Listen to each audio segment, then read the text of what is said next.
Hey, what's up, y'all? Welcome to Solo Game Day here at Heavy Cardboard. Teach, play, and discuss medium and heavy strategy, board games, war games, 18xx. I'm your host today, Edward Euler. Happy to be joined by y'all. So welcome, everybody. Today, busting out a solo playthrough of Pax Viking, the latest from Jon Manker, as well as Ion Game Design. Now, Ion Game Design is a partner with Heavy Cardboard, and certainly appreciate them sponsoring the playthrough as well as providing the review copy that we have today. Now, we did a multiplayer, I think it was 3-player, with myself, Jess, and Alyssa sometime last handful of months. And so if you're interested in the full teaching of the base game as well as the multiplayer game, I suggest you all go check that out.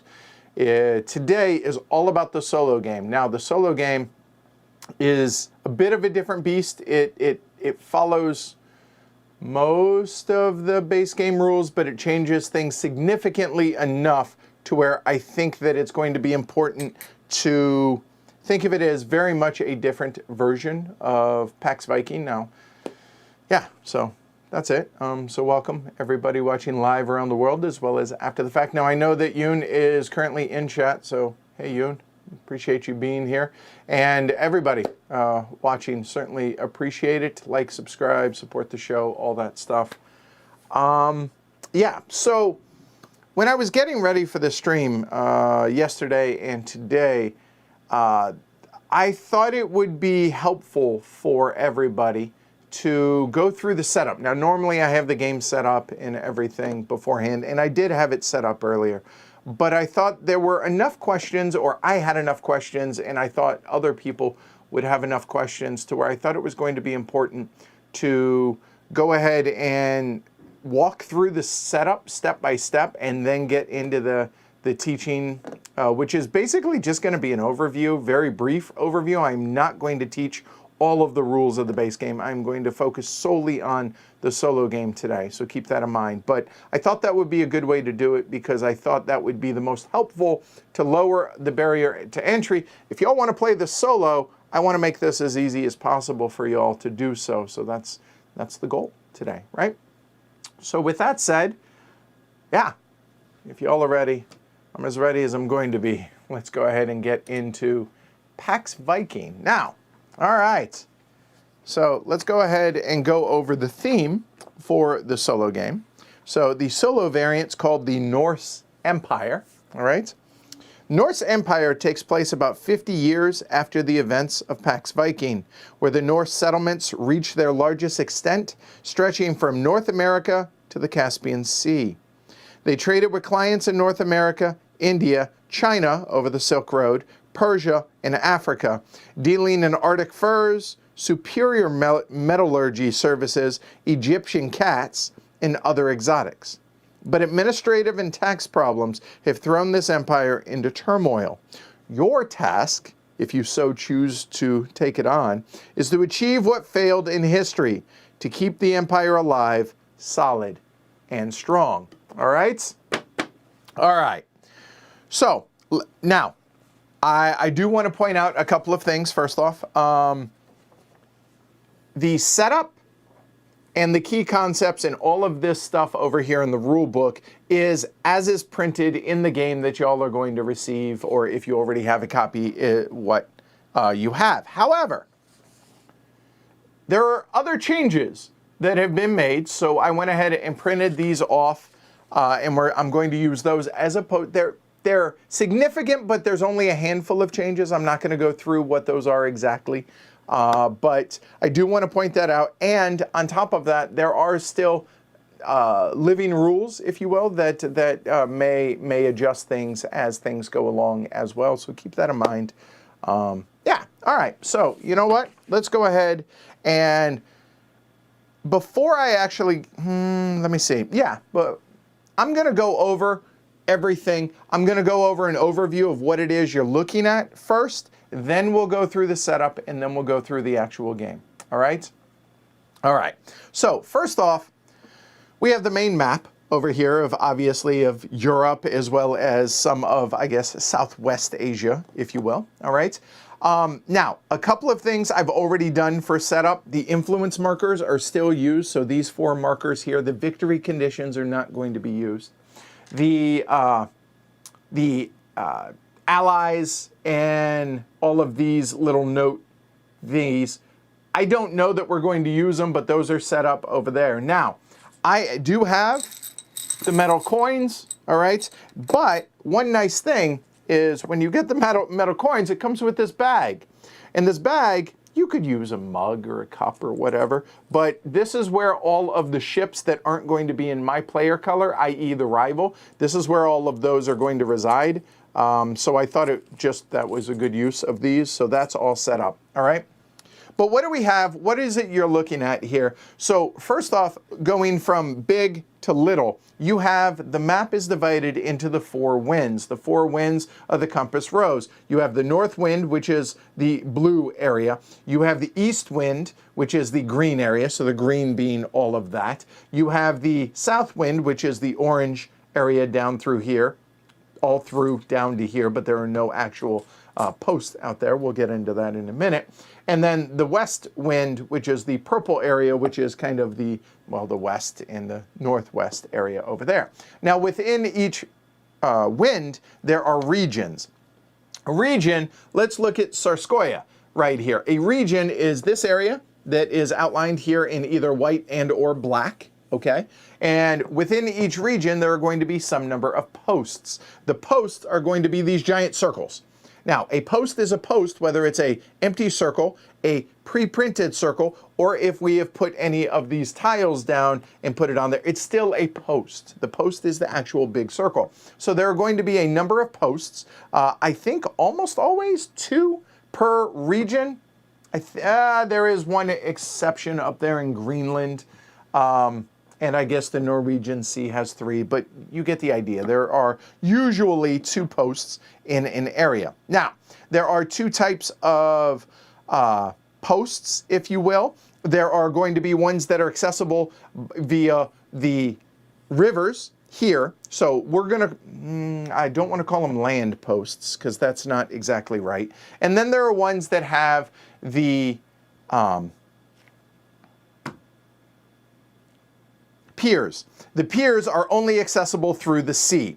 Regions can also be the Caspian Sea region down here, which is going to be the water area, or the Black Sea region is also going to be a region, for instance. All right. I think that's probably good enough to be able to get us started. Within each of these posts, there are going to be areas for followers. These are going to be these discs that are going to be out here either in our player color or in the rivals player colors out there. Over here on the left side, there are going to be actions that are going to be available. Over on the right side, there is going to be a special, or a whatever the post is going to allow you to do down at the bottom. And at the very bottom, whether they are trade centers or powerful allies or anything like that, there's going to be a cost associated for the pre-printed ones that are already out here on the board to be able to establish, i.e. being able to put followers down on it, which is ultimately going to be the goal of the game. Now, if you are familiar with a PAX game, you are going to be familiar with the market. It's a conveyor market coming from the draw pile here and then conveyoring down as the game goes along. Now, normally, as I said, this is all going to be set up ahead of time, but there are significant enough changes between the solo and the call it the base game, the regular game, that I want to highlight. So that said, let's go ahead and go through the setup here. All right, put the game board out. Okay, done. Now, the ally longships, there are 3 different allies, the black, the gray, and the white allies that normally are going to be associated with like Dublin, with Faroe, and with Iceland. You can see the spots for the ships right here for them. However, if they are not yellow, they are going to be rivals. Now, there is a difference between allies and rivals, which are the other player colors, but for all intents and purposes, all of these are bad guys, okay? So we have to place an ally longship in each post in the north, leaving one post in Bjarmeland unoccupied. So there are 2 posts in Bjarmeland, and we're going to leave one of those empty, and it does not matter the color. So all of the posts in the north. So we have 1, 2, 3, 4, 5, 6. Stand that up. And finally 7. Either one, it does not matter. We'll go there 7. Okay? So there we go. And you know what? Looking at this, I think it would just be a little bit easier. There. Wow, that shows up pretty well, I think. I think that works out. And I'm going to take one of the gray ones and put it down here. So it's a little bit easier for y'all to see. All right, so there are the 7 ally ships. So that's step 2. Step 3 is place the influence markers and the trade center markers out there. So done, done, okay, done. The next one, this is where things get a little bit squirrely, okay? And this is separate all events and ventures from the advocates and gods. So normally, as y'all can see, there are a lot of these tiles, cards, whatever it is you want to call them. Okay, there are a whole lot, which normally makes up one massive deck here. But we had to separate all the allies and gods. So we have gods, the black ones, allies, which are the gray ones. So I've separated all of those. Okay, good. Separated all of the events. Full disclosure, there are about 4 or 5 events that have been removed for an example here in a little bit, but we'll get into that. And then all of the venture tiles here. Okay, so we've done all of that. So now what we need to do is randomly select 12 events, shuffle and place them face down in an event pile. That's going to be the timer of the game. So out of all of these, plus the 4 or 5 that I have actually removed, but don't worry about it. So these are going to get shuffled up, is roughly here, just again. Okay, good enough. And we're going to separate 12 of these. 1, 2, 3. All of these other events here, these are out of the game. You're not going to see them again. There is the timer of the game right here. These, I'm actually going to go ahead, you know what? There's not going to be a whole lot going on. You know what? Now, I can actually put them over here so you guys can see them. So there we go. Those are going to be the events. That's going to be the timer of the game. Okay?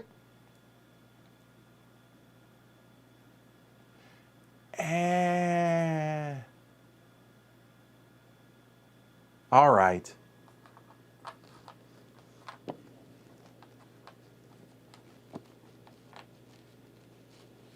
Since the rival doesn't really exhaust ships, I think that's okay. That'll work. Okay. All right.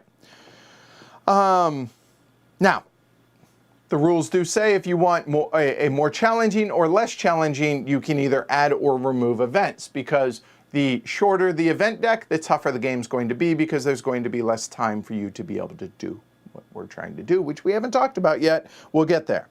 Now, the next part is the really interesting thing, and I have seen questions about this that have tripped people up.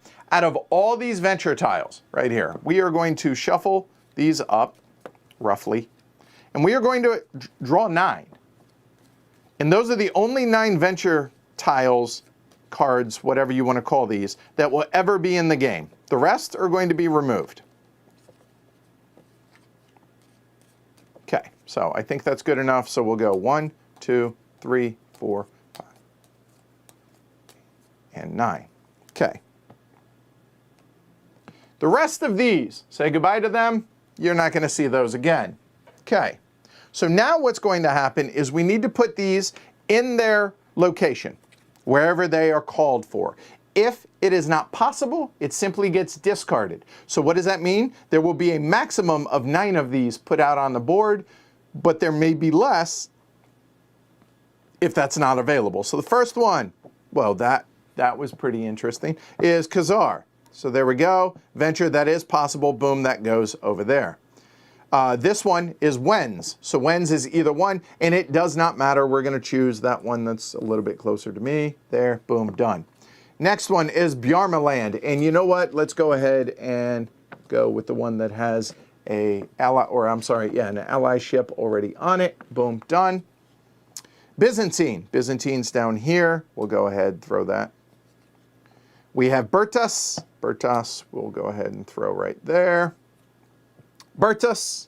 That will go right there. If we draw another Bertus, it will be removed from the game. Volga. Right there. We have Bulgar, like the wheat, which I always struggle finding, is actually right there. And finally, we have Wens. All right. Well, there we go. Those are the 9. 1, 2, 3, 4, 5, 6, 7, 8, and 9. Those are the only venture tiles that you're going to see. Okay? All right. So now that that is done, shuffle the advocates and gods and place them in the saga pile. Then fill the saga track using the saga pile. All right, so again, all of the advocates, which are the gray ones, and all of the gods, which are the black ones, you can see that is the only thing that will be in the game in the saga pile and the saga track. So here, I don't know why I always feel compelled to shuffle, but we're going to, and then we're just going to throw them up here. So there.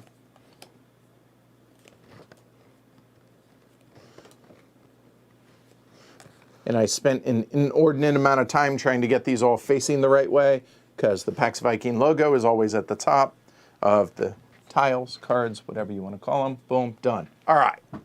So that's done. Randomly take a Euro board. Now, full disclosure, I would say it's about 90% random, what I did here. Now, I took Sigrid the Haughty.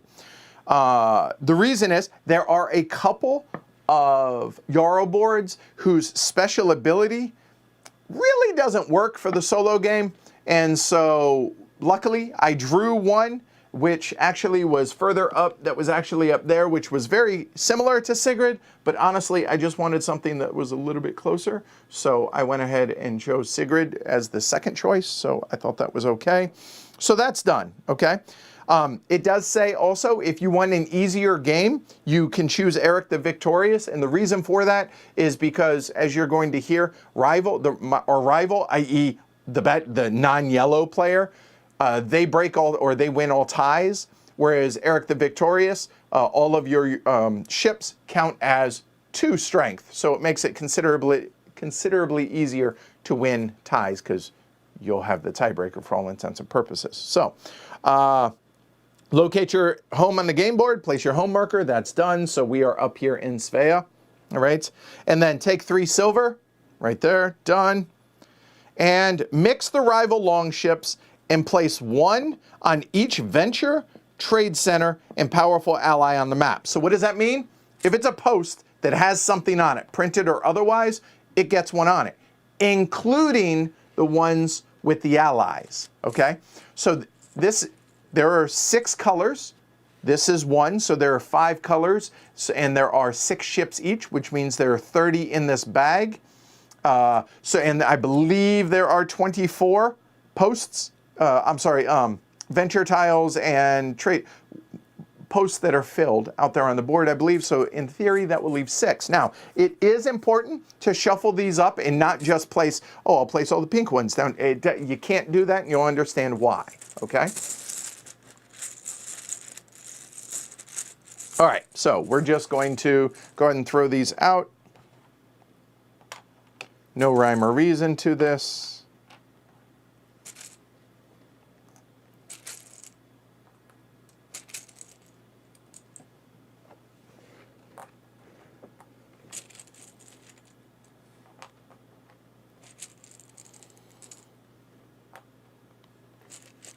So how many of y'all out there have played Pax Viking, and how many of y'all have played the solo of Pax Viking?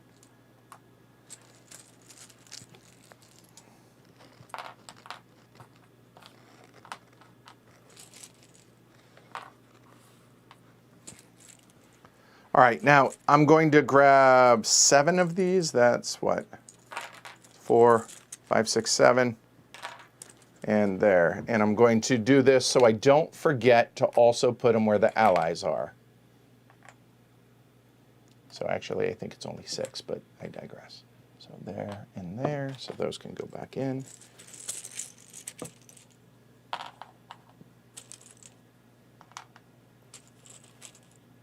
So I originally had all of this set up, but I thought it was really important for y'all to be able to see this because I think it's just a whole lot easier to actually see it done as we do it and be a part of that. So just to be clear, and this is not really secret info, as promised, there are 6 left. All right, so there we go. And the reason for that is because there's going to be these coming out, but the colors will matter. You'll understand that more here in a little bit. So now that we've done that, I'm gonna just go ahead and keep that off camera. There we go. All right. So before we talk about anything, let's talk about what it is we're trying to do. Now, normally we have victory conditions in the main game, but this is not that. Instead, our goal is to have all of your followers established. Now, all of your followers, there are 4 different types. It looks like a sword and crossbones, and I know it is not. It is a sword, or a couple of swords and shields, but Jarldom and Theocracy, so there are 6 of each of those, and then there are 6 Sweden, which are the top ones, and 6 Ruse, which are they kind of look like a phoenix, which kind of hits home right now, but kind of bird-like. I'm sure they're not. But anyways, getting all 24 of those followers established, either on gods, on your player boards and advocates, and out here onto the various tiles out there on the board, okay? If you do that, you win. You lose the game if you go to draw an event and you cannot do so. In other words, 12 turns, okay? Because if you go to draw the 13th, you lose, okay? All right, the ships are wooden. All right, so that is the goal of the game. But now we need to go ahead and define what is our rival and also go ahead and set up. I'm taking my tea bags out, or my loose tea here. We need to also set down some ground rules for the rivals because, again, things are significantly different between the base game and this. A moment. British breakfast, by the way, for those that care. All right. There's only one rival. All of them. Regardless of the color, they are rivals.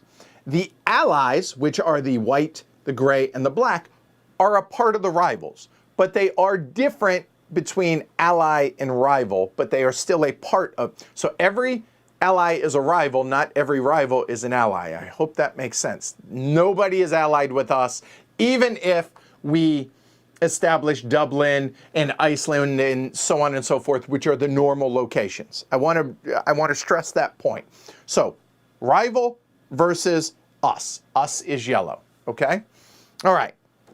So, now, whenever the rival needs to make a choice on the map, it's always going to do so by the priority. Now, the priority is always going to, whenever you need to choose a post, it's going to be the southernmost, whichever.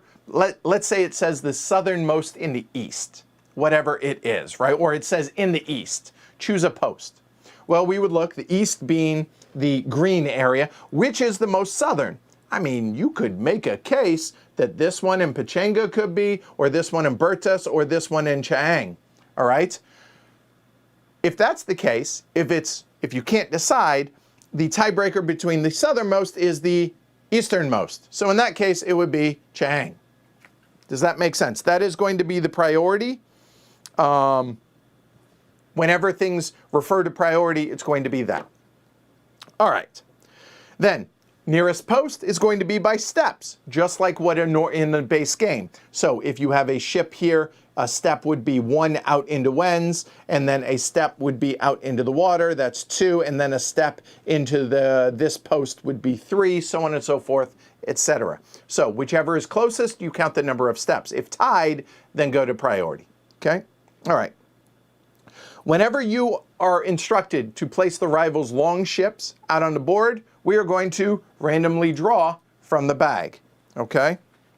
And then, whenever we have to place followers, this is why I have separated the followers by type, but I have not separated them by color off board here. And the reason for that is if it says, you know what, we draw an event and it's Normandy, and okay, place a ship and establish. So what that means is we would randomly draw a ship, we would place it out here, so now we have a purple one and a blue one, and then establish. Then at that point, we need to, this is a Jarldom post, we are going to then grab from the supply either a purple or a blue to put out there. Why? Because that's what color longships are there. I hope that makes sense. Now, if there are no blue, then you must choose purple.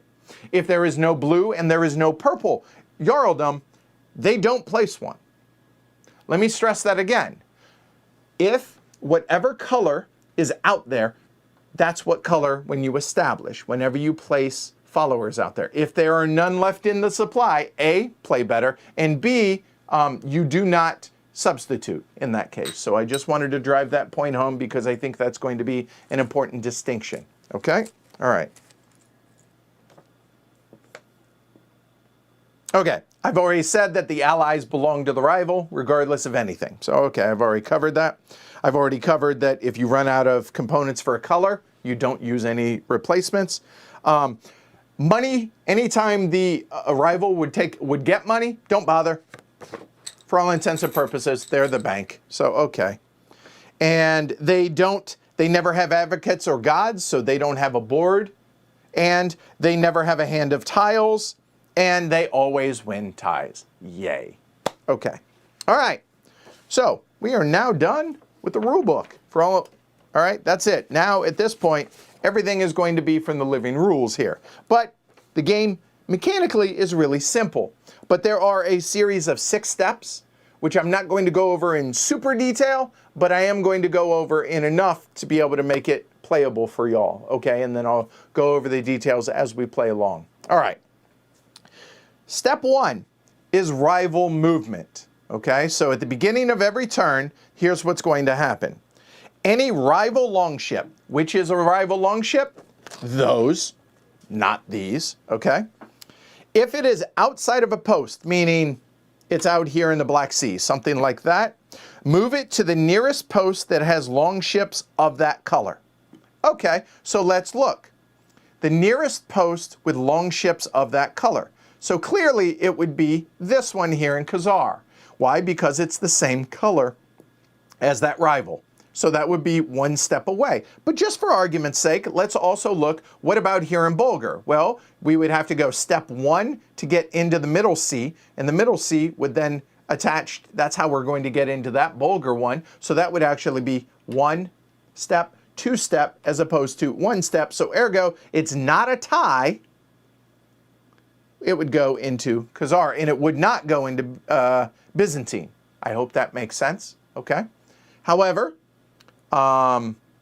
if it were somehow equidistant, then the priority would come into it. If it's the same number of steps, which is the southernmost, I would argue it's close enough. Then from there it would be the easternmost, because priority, so boom, that would go into Khazar, okay? So hopefully that makes sense. All right. So, if there are no rival longships of that color, so maybe they've been removed from the game, which is going to be beneficial for us, the player, which we're going to work on, more on that later. But if there are not, move it to the nearest post with any rival longships, meaning any color. It could be red, it could be gray, it could be pink, it could be whatever, okay? All right. Ally longships. This is the one distinction between allies and rivals, and I want to drive this home. Ally longships never move into west posts. West posts meaning Dublin, Normandy, etc. So rivals, being the white, the gray, and the black, will never move into west posts and never move to a post that already has an ally longship. So in other words, you're not going to have white and gray together. You're not going to have 2 grays together, etc., etc. Okay? All right. All right. Good. All right. Hopefully that makes sense. So that's rival movement. Easy enough? Good. The second thing is draw an event. And you know what? I don't like those there. I don't care. I'm going to actually put them right here. So we will draw an event. Then place a rival longship in a post in the event's location. Okay, so let's just grab one of these at random. Sure, this way I don't have to stretch as much. All right, from those that aren't in the game, let's say we flipped over the top one and it said Persia. All right, so we look and we find Persia, boom, we draw a random one and we put it in Persia. Okay, easy enough. The rival establishes that post if it's possible and it's not already established, meaning does it have a follower? If the answer is no, put one down. What color? It must always be for the color of ships that are there. So, okay, easy enough there. Then resolve the event as if the rival had played it. So our opponent played this thing and it said remove 2 rival ships in the south. First off, it says the rival. Now, the rival is him, but the AI, if the AI played this, it's not talking about itself, it's talking about the rival's rival, i.e. us. So in this case, remove 2 of the player ships in the south being the south wind, wherever they are, and again, it's going to be up to us to choose on that with some stipulations. That's playing the event. Now, there are a lot of little not gotchas, but clarifications for the events, okay? And this is where some of those examples are going to come into play, and I think it's important to highlight this stuff now. Oh, here you go. If a tile mentions the rival, it means you, the rival's rival, right? Okay, that makes sense. Now, all the events always resolve. Normally, these are put up to a vote of the players. Well, doesn't matter. They always happen, okay? So in other words, this will happen regardless. So all the events always will. However, anything else that says here, consider it a duchy, you don't do. Place the tile next to your Jarl board. The rival does not have a Jarl board, i.e., ignore it. Anything that says place it or putting it next to your Jarl board and then playing something on it, you ignore that. And then anything that it says for parlay on it. If instructed to parlay, we're going to do so per a very specific way, which we will talk about that more in detail, but I wanted to at least mention that. If it says, if you are instructed to do a ruse action, instead, what the ruse action normally would say, it doesn't matter. What it means is we are going to have to discard either an advocate or a god. The end. That just sucks for us. So an advocate or a god that we have over here on our board, we get to choose, and that's going to be discarded, okay? And finally, if it says to do a Jarldom action, you, meaning us, the player, have to discard all components in a post that you have components on, meaning followers and ships, following priority. Southernmost, if tied, easternmost, for whatever the area that it says. Immediately perform a Jarldom action in Normandy, if at all possible, okay? Then place a random rival longship and establish, if it's possible and not already established. So that just sucks all the way around for us, the player, okay? All right. Anytime, with one exception, anytime that you have to remove a longship from the board, a rival longship, it will go back into the bag. The one exception to that is going to be for the ruse action. The ruse action is out of the game entirely. So that's awesome. We just get rid of them. That's good. But more on that here later. Yeah, that's it. If we play an event, so whatever the event was, let's say it was that Normandy one, and we can't do what it says, and we can't place it out here. If a tile is to be placed on the map from the event effects, so it says to place something somewhere, whatever, and it's not possible, just discard the event in that case, okay? All right. Any questions on that, I hope? Not, but there you go. So now, the rival is done for the turn. Those two things, so the rival movement moving stuff into posts. And then the event, that's basically the rival's turn. Then our turn kind of picks up in phase 3 or step 3, which is invest, which is step 3. Now, normally here, the invest action is going to be one of the available, and in fact, let's zoom in a little bit, one of the available actions that you can normally take on your turn. However, this is not available on our turn. Instead, it is going to be its own step right here. And you are allowed to do that once. So in other words, you can do either draw and refresh or buy from the saga track. So what do those two things mean real quick? Draw and refresh is draw mystery meat from the top of the deck, and then refresh meaning if there's a tile here, it gets discarded, shift down, and refill. Or you can buy one tile from the market, 1, 2, 4, 6, 8, 10, 12 respectively, provided that you have the silver to be able to buy it. So invest is its own step. After you have chosen to do that, or not, but probably more often than not, I would say that you will, then it goes into the action phase. Now, the action phase here. Now, technically, you don't need to use these, but I think for streaming's sake, it's going to be easier to do it this way. The game says we get 6 actions. So I'm going to use the home markers as action markers. Now you don't have to. The game specifically, the rule book says that you just exhaust a ship so that you don't need to use these action markers. But by doing that, I feel like it becomes a little bit confusing to folks because wait, can I move? Can I take a journey action and then exhaust that ship? Or do I have to exhaust the second ship? None of that. You get 6 actions to be able to do one of 3 actions. You can either journey, play, or activate on your turn. Those are the only 3 actions that are available on your turn. Now, on top of that, you're going to notice that I have a little sticky note right here covering parlay.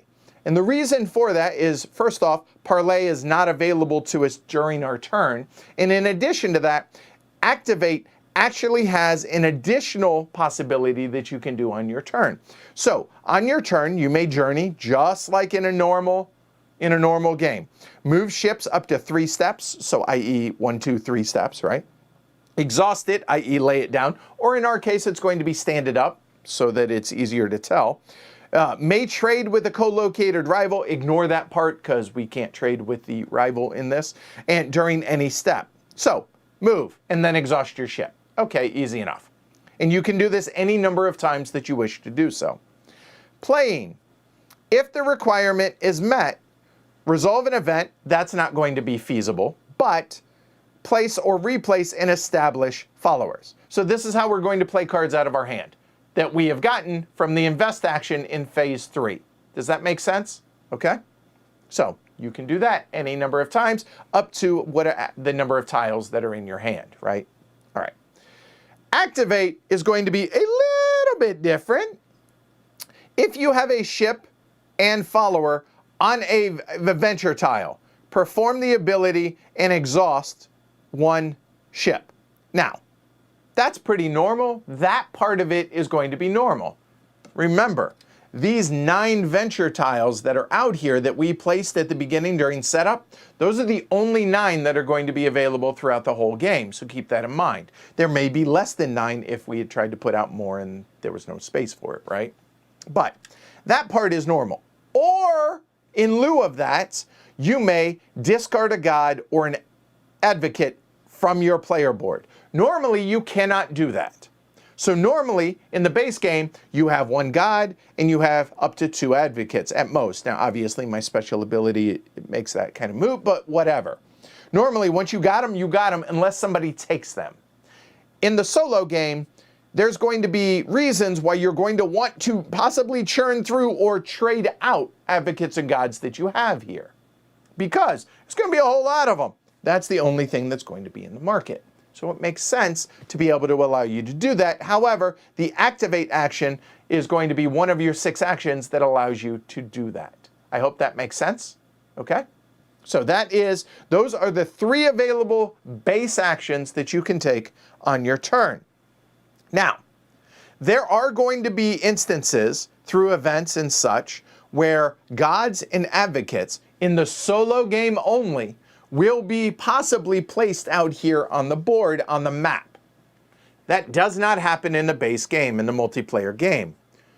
That said, we as the player are never allowed to establish a god or an advocate out here on the map. But there will be a way for us to be able to grab them and establish them here on our board, and that's going to be through the special or the special actions or the influence actions. Now, all of these influence actions are different than they are in the base game. Okay? So, let's go ahead and go over those a little bit in detail now. So looking down here, we'll go ahead, we'll do this in the order that the rule book does this. Sweden says, normally, draw. If a venture tile, place a ship on the venture post and then play it, if possible. Well, there are no ventures to draw, so obviously that has to change. So as it is for us, when you grab a tile from the saga pile, meaning we're going to draw from the top of the deck, okay? When you do so, place it on the tile's location on the map. So I just said, these are all gods and advocates. That's how one of the ways that those are going to get out there.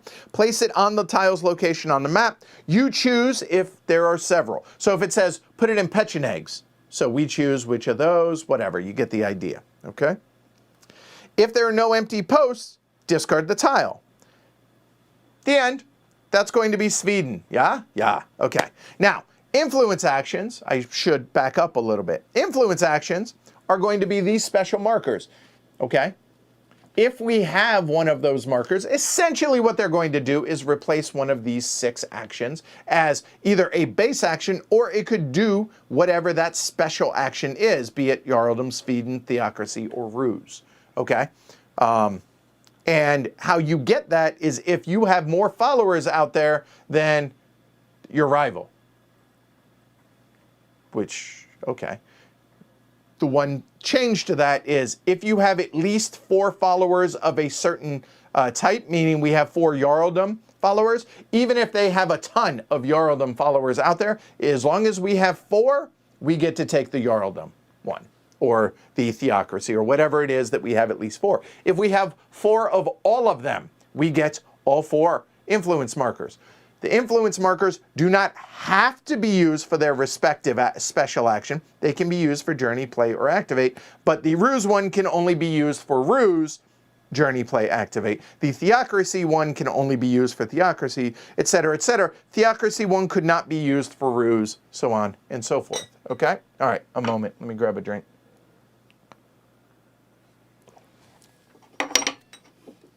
Is all this making sense? Are y'all following so far? And hopefully so. That is Sweden. All right. Theocracy. Theocracy says, establish a Theocracy follower on any Theocracy venture or trade. Powerful ally. Okay? However, how this changes is, ignore the caveat. Establish a Theocracy follower anywhere out there.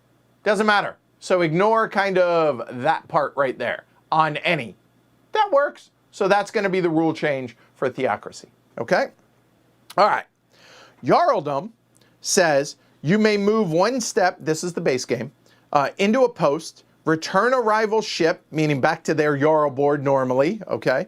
And then, if alone, you get to establish. So you get to put down followers. Awesome.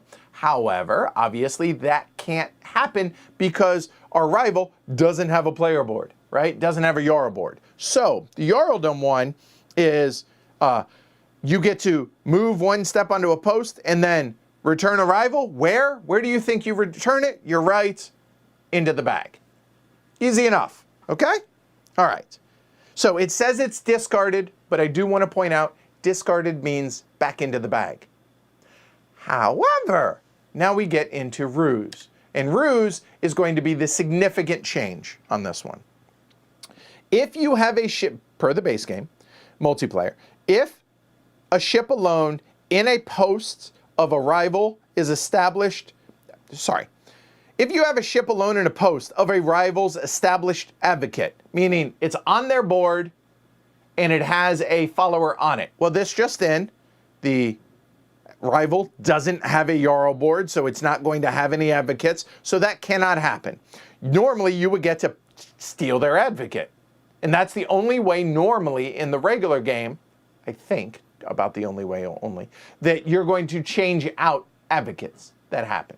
However, in the solo game here, if you had entered the posts through, say, a journey action, right, and exhausted that ship, but you're in a post that has an advocate or god already on it, right?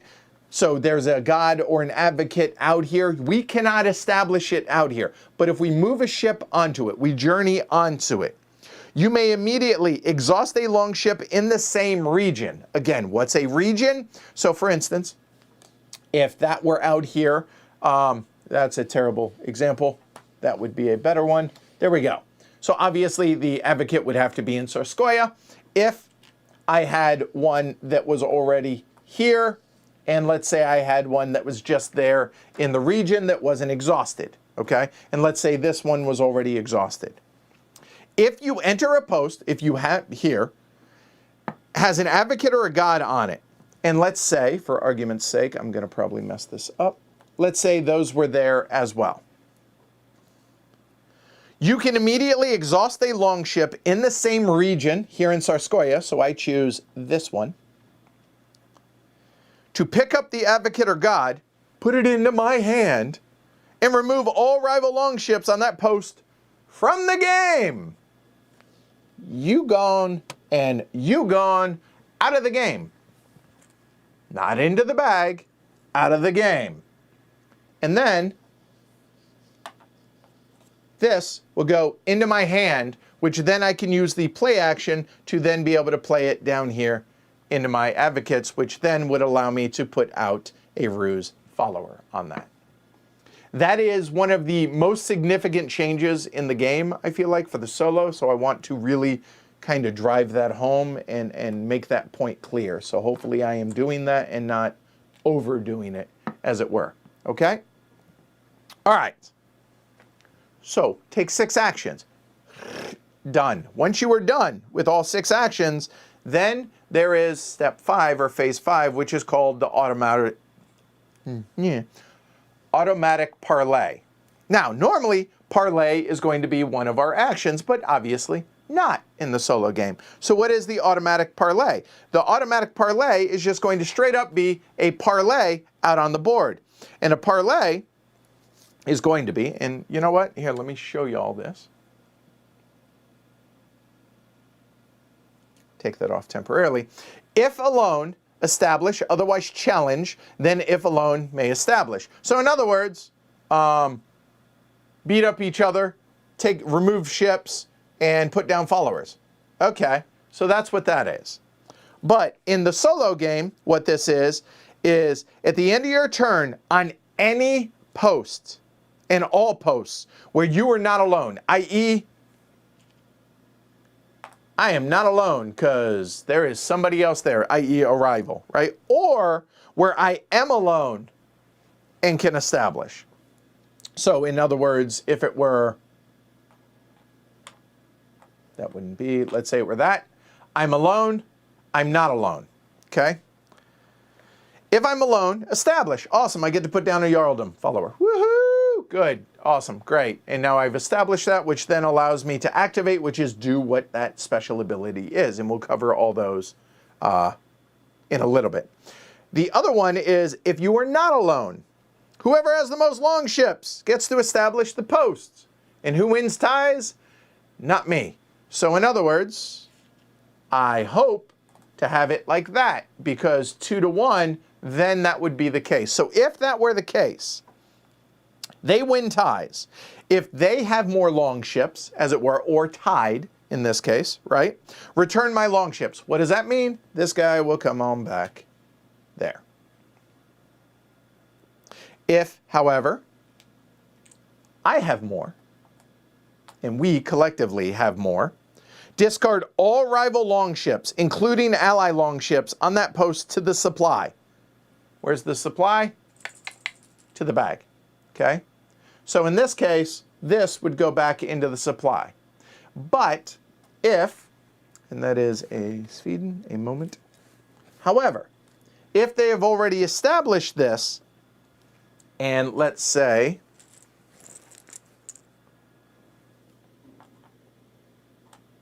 there, make this a little bit more viable. There we go. Let's say that were the situation. I still win. I have more, 3-2, but they have established. In that case, one of these will go back into the bag. All right. I get to choose what color long ship and then move the rest to the region. So there, that will come off and that will come off.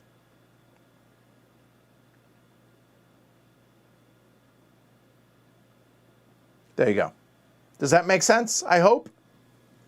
So that is going to be the automatic parlay, and we're going to do that in every region, well, I'm sorry, in every post that either we are alone or we are not alone in and have not established. And I am totally going to forget where I had stuff, and I don't think it terribly matters. There should be those right here. That's good enough. Last thing, winter solstice. Winter solstice works mostly the same as the base game. And let me go ahead and show you all that. Winter solstice. Gain 1 coin per follower type that you have established. Meaning a maximum of 4, because there are 4 different types of followers, right? 1, 2, 3, and 4. Okay? Then discard down to the hand limit and then refresh. The only exception, the only change to that rule is if you have 4 followers of one type, you get the influence marker. And that's it. All right? That's it. That's the whole game. So I realized that was about an hour. It was a little bit more. I didn't anticipate teaching the whole thing on the front end, but here we are. All right. So that's it. So if y'all are ready, and if I have set this back up correctly, I think we're ready to start. I didn't mess with anything. That looks right, I think. I think I should go over all of the venture tiles as well for the various areas. So why don't we go ahead and start down here. Have a good one, Alyssa. Thanks for hanging out. Okay. All right. So what do we have? Down here in Byzantine, gain 3 silver as an activate action, right? And to be able to do so, for the activate, you have to have a ship on here. And by you, I mean we as the player. We have to have an unexhausted ship. We have to have had it established, meaning we have to have a follower on there. And then we can take the activate action and do whatever it says at the bottom. So gain 3 silver. Okay. Gain 3 silver from 1 south rival. So in other words, gain 3 silver because they're all a south rival. Okay? All right. So moving on up from there, let's go ahead and look here in Bertus. Exhaust 1 action to perform the Sweden action. Okay, so one of our 6 actions would be to do that. Gain 1 silver if you have established a post in the west being the purplish area. Instead of gaining 1, you gain 4.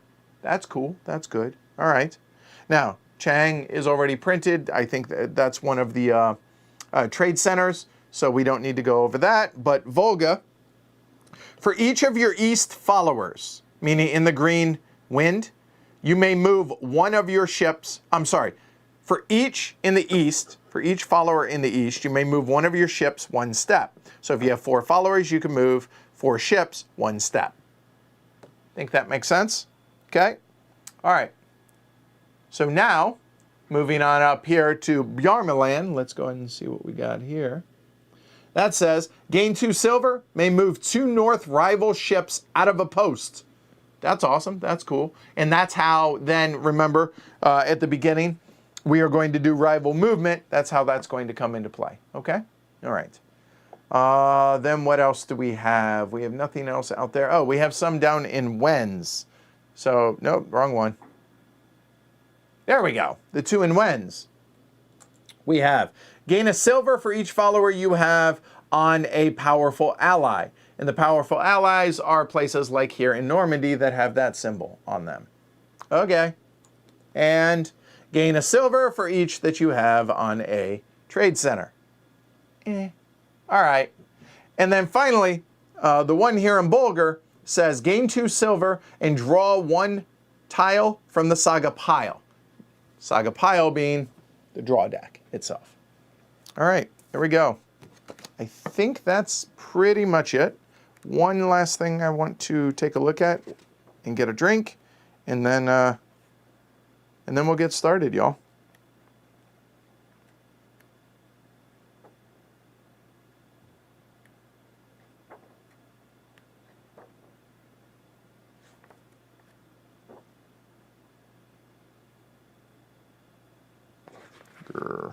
Sorry, there's one thing I want to double check. Talk amongst yourselves. That's it. Just double checking hand limit size. It's 4. So there we go. All right. So if y'all have any questions, feel free to chime in. Other than that, I think we're ready to get started. All right.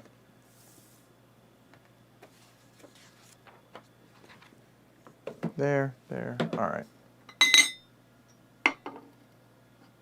So, Yoon, that work for you? Hey, Jess. All right. So here we go. Let's get started.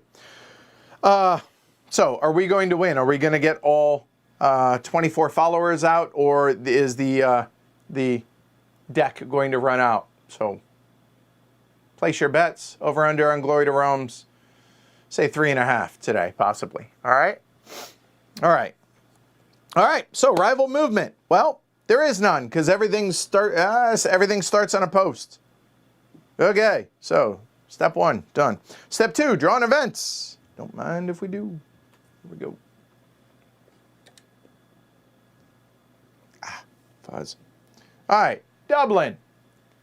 So, first things first, draw an event, place a random rival longship in the post in the event's location, and then establish it, if possible, if it isn't already. So, we draw. Dublin being out yonder. So, we have that. And that's going to be a Jarldom follower. So, that's going to be purple or blue. Blue's on top. That's fine. There we go. Boom. Done. All right. Then resolve the event as if the rival had played it. All return 2 of their west ships. Well, here's good news. All. That means the rival too. Yup. Okay. We don't have any because all of our ships are already returned. So that's kind of cool. And let's see.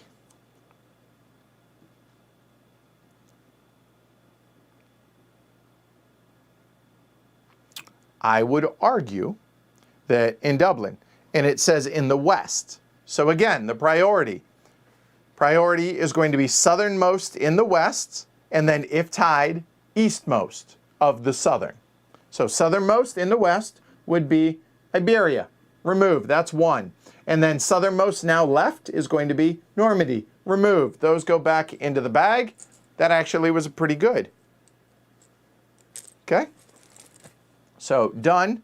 That event is now done. It's going to get, in the flavor it says Dublin slave market. Most British market slaves were from Viking colonies. So there we go. All right. So,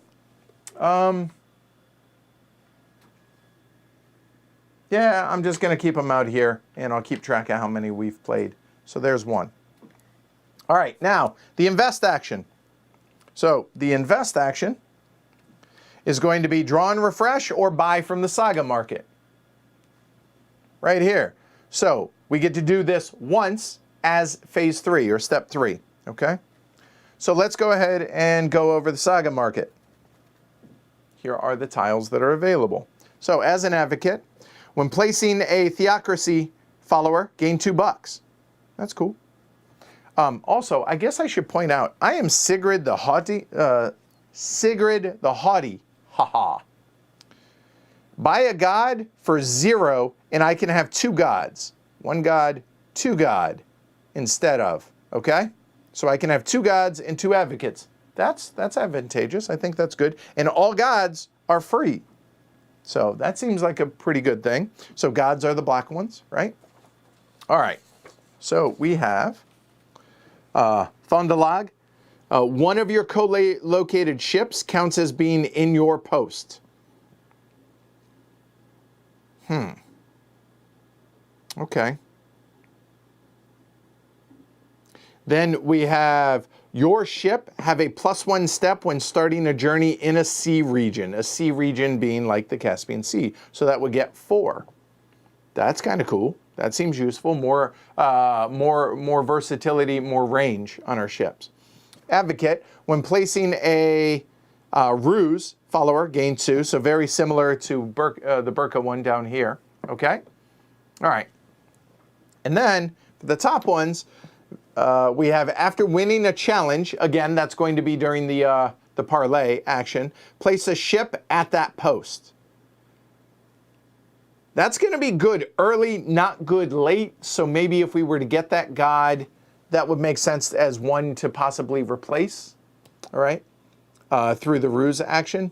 Volga, this one up here, says, when ending your journey on a west or North Sea region, gain 1 silver.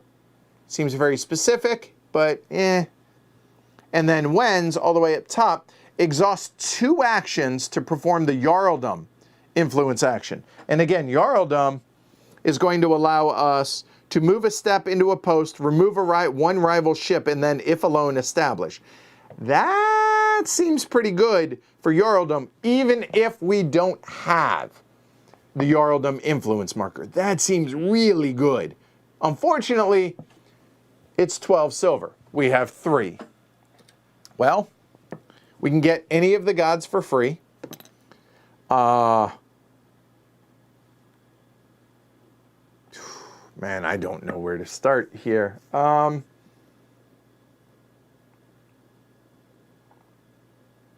we could draw mystery meat, right? We could get one of the gods for free. We could purchase this advocate for 1, or we could draw the top mystery meat, whatever it is. And if we do so, we then refresh, we discard that one, okay? Honestly, I think we either take the Icelandic one. Now, I should say our home is right here.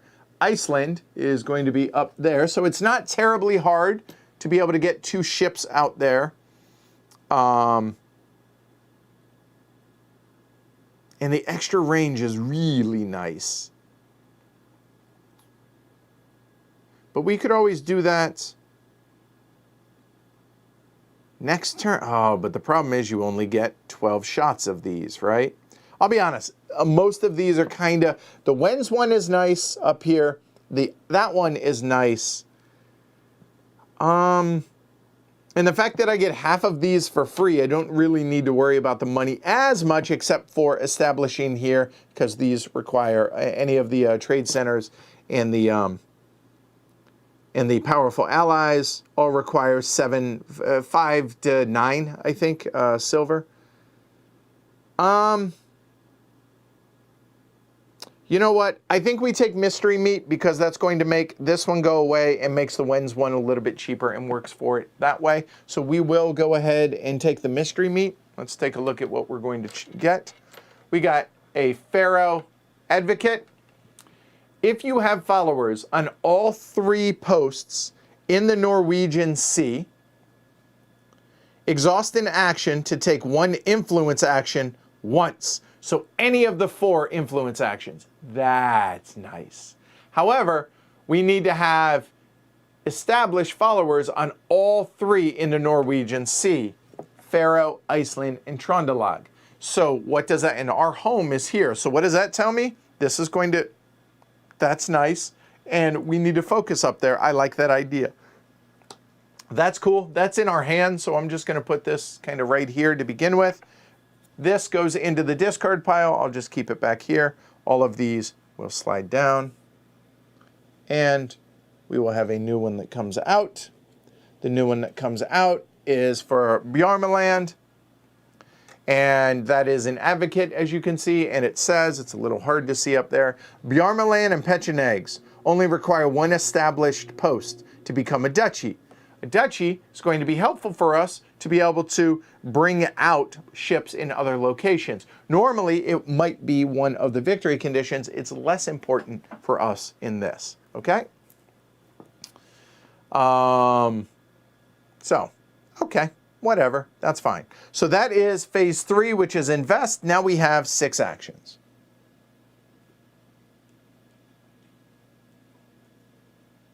Okay, well, the Faroe Islands is one of the places we need to establish that to be able to play the advocate.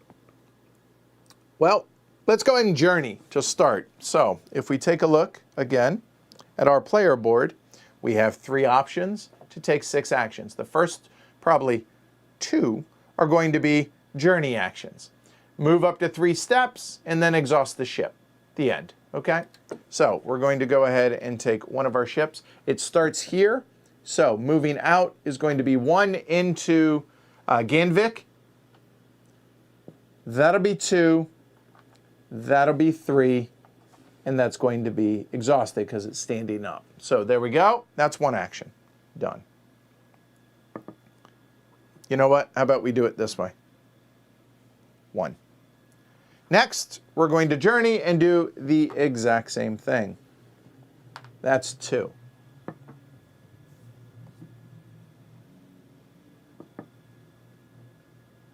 You know what? Hold on. One more thing.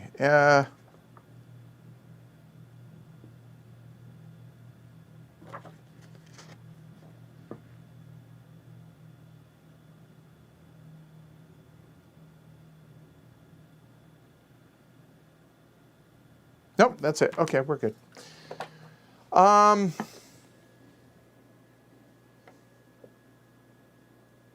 all 6 going to be to put our ships out?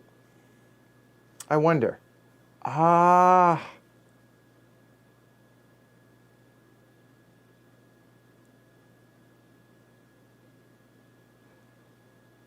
One, 2, 3. No, it's not. The next one is going to be a journey action. And that journey is going to come from Svea there, into Ganvik 1, German Ocean 2, 3 is going to be into Normandy.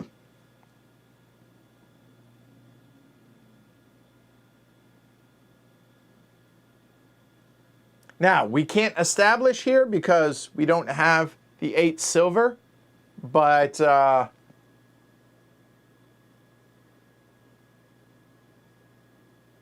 yeah, it seems really good for us. The 4th action is going to be another journey.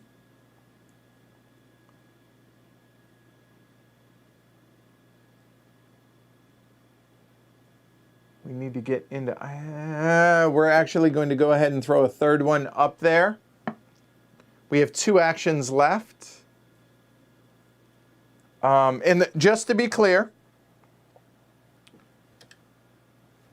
let's move it. Nope, down here. There we go. The Normandy one. Again, to be able to establish, we have to be able to pay. Okay? So the fact that we only have 3 silver as opposed to 8, there we go. All right?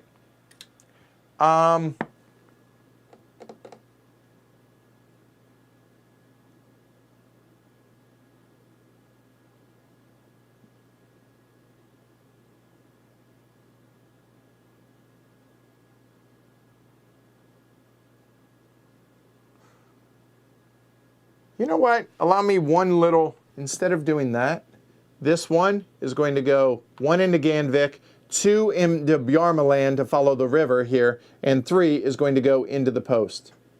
And then the last 2 are going to be the exact same thing as that. All 3 of them are going to go, and they are now in what is that? Bjarmaland there. Okay? All right.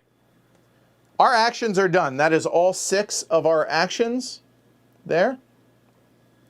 So now we go into the next phase, which is the automatic parlay. Oh, wait. I'm not alone. Huh. Or if I am alone, if you're alone, establish the posts. Well, I can't because $8 here for this one. However, we can here. So, we are not alone. So, what's going to happen? Let's go ahead and look up north then, shall we? Let's go ahead and get this ready. Blood will be spilt. If you are not alone, whoever has the most long ships establishes the posts if it's not already established. It's not. If the rival has more, right, if you have more, which we do, discard all the rival's longships, including ally longships, on that post to the supply, unless the rival is previously established, which they have not. You ain't got to go home, but you can't stay here. Boom. Back to the bag. Yay. Okay. Done. And now we get to establish. So we get a theocracy follower out there. You betcha. So now that we have established that, as an action on our turn, we can activate there, provided that we have a ship and that follower on there.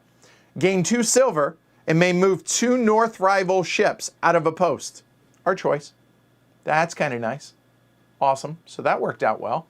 So we have, if you will, a Viking armada there. That is all of the parlays. That's the only place, because these are out here in the ocean.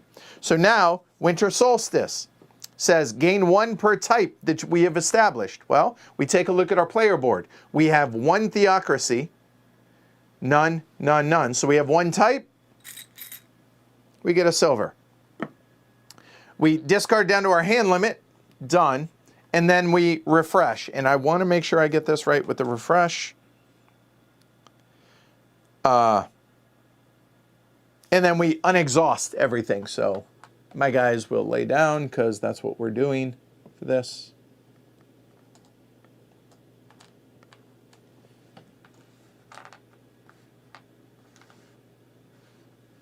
That's all 6. Okay. And if there were any empty spots, we would fill those at that we would slide and then refill. All that makes sense? So we're now 1/12 of the way through the game. Okay? Good? All right. Round 2. So I'm just going to keep that there. All right. Rival movement. Are there any rival ships that are not in posts? No. There are my ships, but not rival ships. So we can skip rival movement. All right. Next is the event.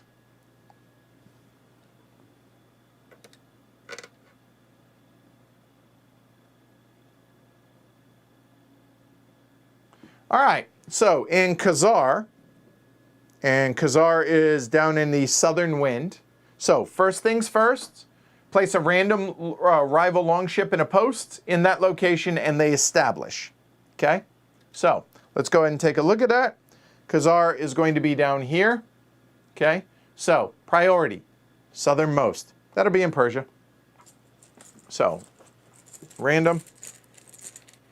And one thing that's not clear, and Yoon, if you were still there, one thing that I wasn't 100% clear on that just came up, I realized, was do allies also go into the random bag draw? I think they do, but there we go. So we have another one there in Persia. That's going to be a ruse follower, and it must be pink or red. And let's go ahead and do pink because they were there first, I think. So seniority. There we go. Boom, done. Now, they may discard a rival's follower from a post in Khazar. There aren't any. And they take a tile from the saga track. Now, on that note,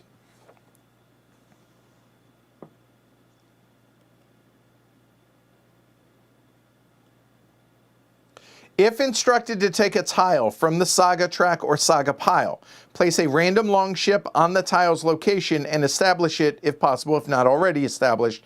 A tile taken from the saga track must be the lowest cost tile. So we're going to do two things. So we're not going to discard any of my followers because I don't have any in Khazar. And from the saga track, that means this one gets discarded. And that will go down here. And then we're going to add one into Khazar. So we're going to have another draw there, but they've already established, so it doesn't matter. We don't do that. And there. Here we go. And no, Myrrh. Very funny.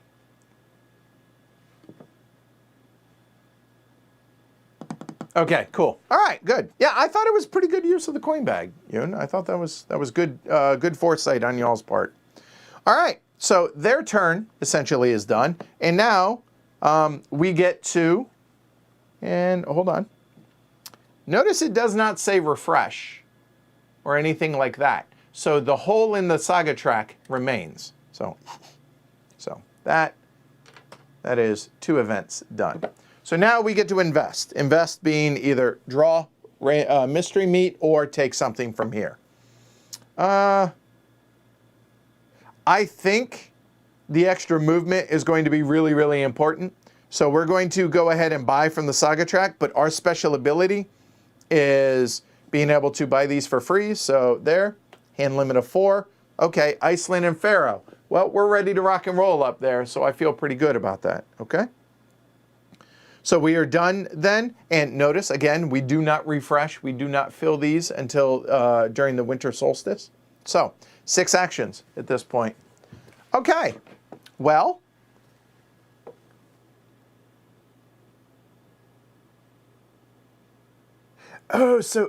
back up. I missed something. I skipped a step. We have the most theocracy followers out here on the board, don't we? And you know what I'm going to do? Because I don't think this is going to come into play. I'm going to keep some of these off to, you know what? I'm going to keep them up here so y'all can see them. So they have 1 Jarldom follower. And they have 1 Ruse follower.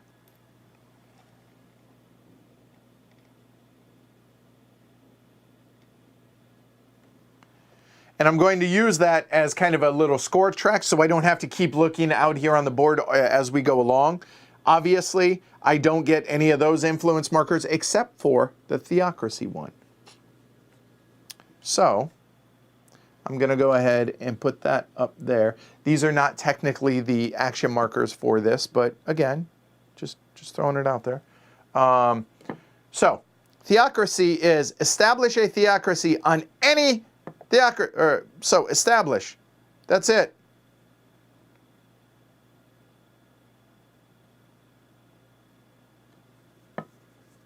Now, an interesting idea here. We can activate this as one of our actions. Gain 2 silver. That gives us 8.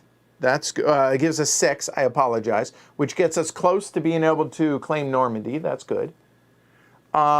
And then it gets to move out 2 rival follower, or 2 rival ships. Now,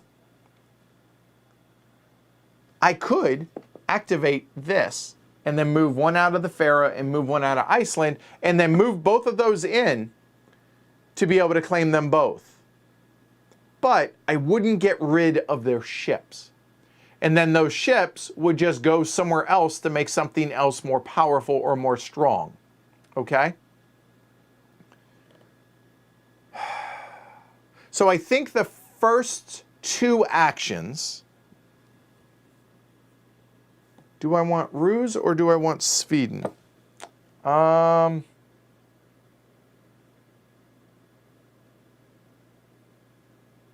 think I want the Ruse one first. So, action number 1 is going to be a journey action. And the journey action is going to go 1. Action number 2 is going to be second verse, same as the first. 2. Done. There's our journey. Only went one step on each of those, but that's okay. Oh, I misunderstood that. Oh, so I don't get the theocracy. It's only when you have 4 or more. I apologize. Thanks for the correction, Yoon. Okay. So, I have 4 regular. The theocracy is returned. So, okay. Huh. All right. Now moving out from there would be 1, 2, 3.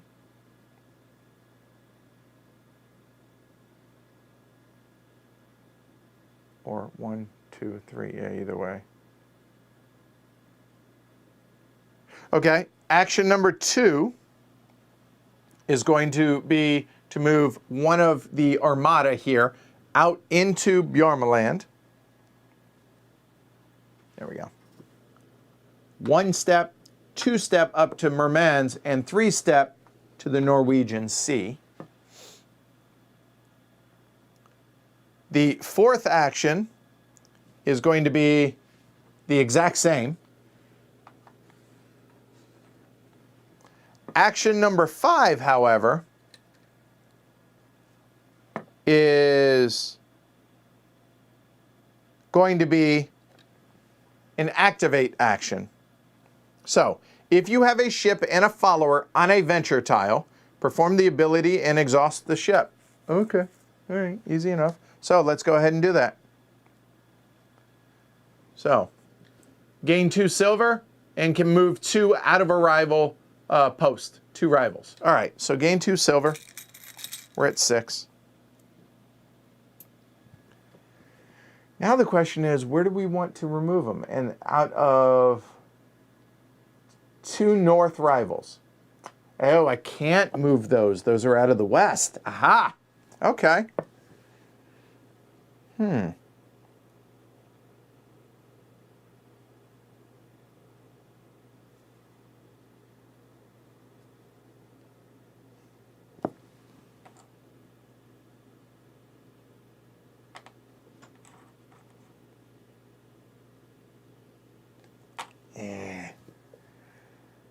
However, these also, I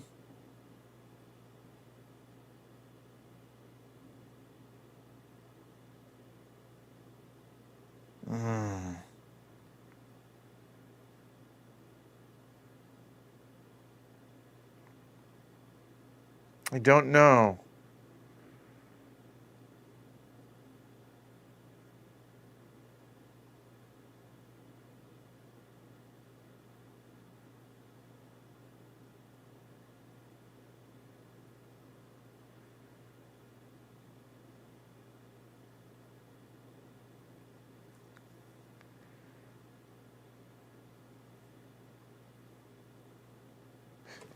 Interesting about the movement. Move it to the nearest post that has a long ship of that color. None of those would apply.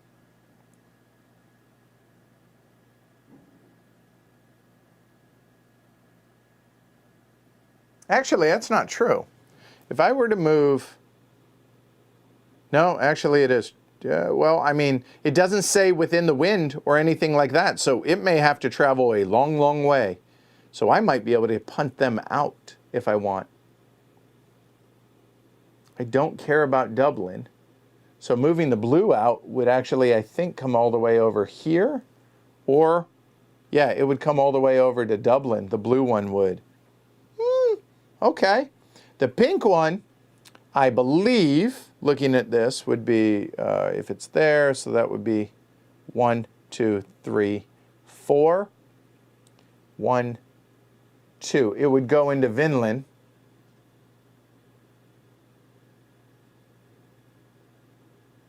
I don't think I want to punt the blue. So the blue one I'm good with, though. So I will remove that out there. And I don't want the green one out here because that would go up to Iceland. That would be bad for me. And I don't want to move this one out because that would probably go into Trondelag. So...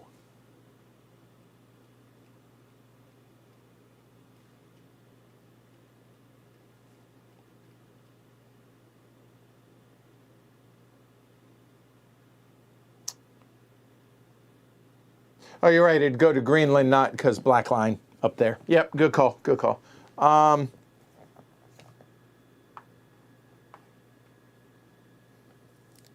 I don't want either of those. I think I'm going to be focusing up in that area, even though it's kind of expensive, because that's going to allow me to get more followers out. I think. I'm not sure yet. So the blue one for sure. That's going to exhaust that. I don't think I'm going to move any of the allies because the allies are just going to pop right back in. Never move into a west post and never move into a post that already has an ally longship. So they would just move there. One would move there.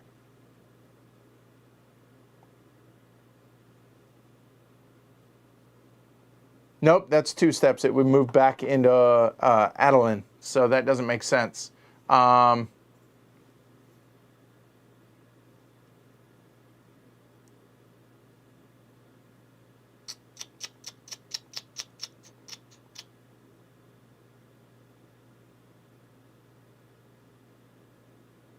So the pink one, real quick, if it were here, moving from here, it would go 1, 2, 3, 4. There, it would go 1, 2, 3, 4. Aha! Okay, so hold on. And then southernmost is going to be Bertus. Do I want to give up that possible Sweden? I'm actually, with the that might not be so bad. So you know what? I will. Boom, done. That's my action. I have 1 action left. All right. Good call. So what do we want to do? So everything that's standing up is done. So all 5 of those. So I have this. Do I want to do anything?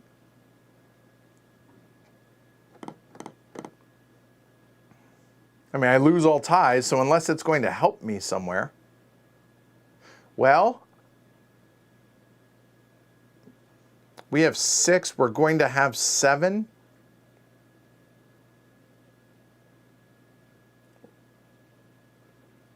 Seven would allow me to establish one of those. 1, 2, 3. Not yet, but next turn. So I think I can wait. I don't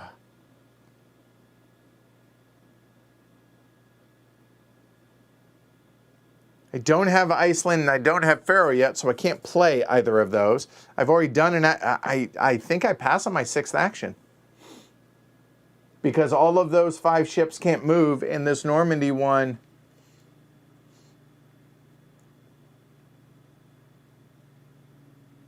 I guess I could move it. I guess so. So that'll go 1, 2, and just stop there. And that's my 6th action. Done. Okay. So now that that's done, automatic parlay. So the only one is going to be here. So that one's going home. And that's going to put out a ruse follower. That's actually going to be $2, so even better. Okay. And I think that's the only place that that comes into play. So done. And now winter solstice. So gain 1 per 1, 2. So that's going to be 2 for a total of 8. I think we're going to call them 5s. So that's now 8.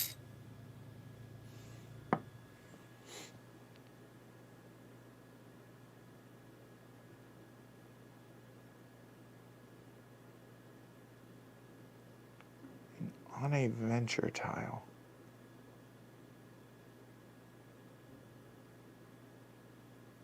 Oh, Normandy is going to be good for Bertus, for money generator.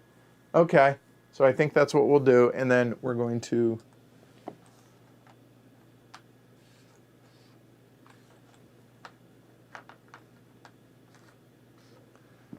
Two, four, five, six. Done. I guess technically that should have been standing, but you get the idea. All right, we're done. All right, rival movement. So now there is going to be some rival movement. Oh, thank you. I do have to pay for the establishment of Pharaoh. That's going to be a nickel. Thank you for the catch. So now that says gain control of the 2 Pharaoh ships wherever they are. Not really. Not allowed. That doesn't apply in the solo game.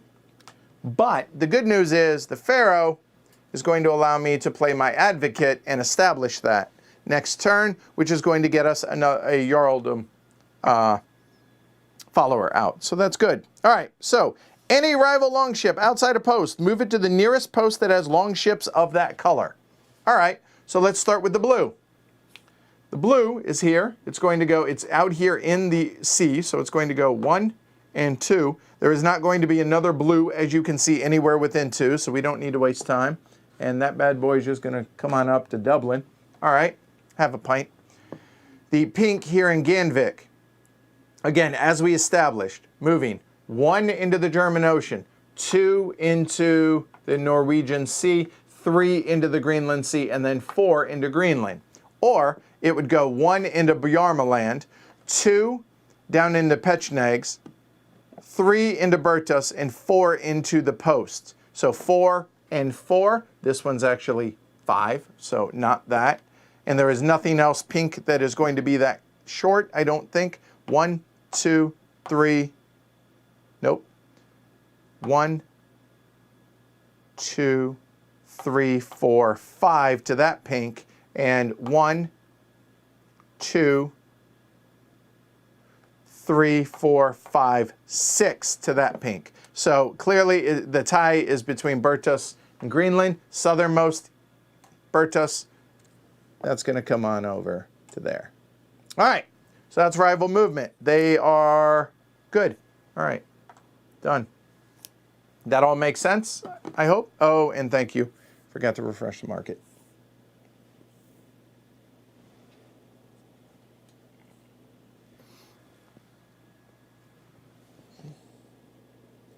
Advocate and another guide. So the advocate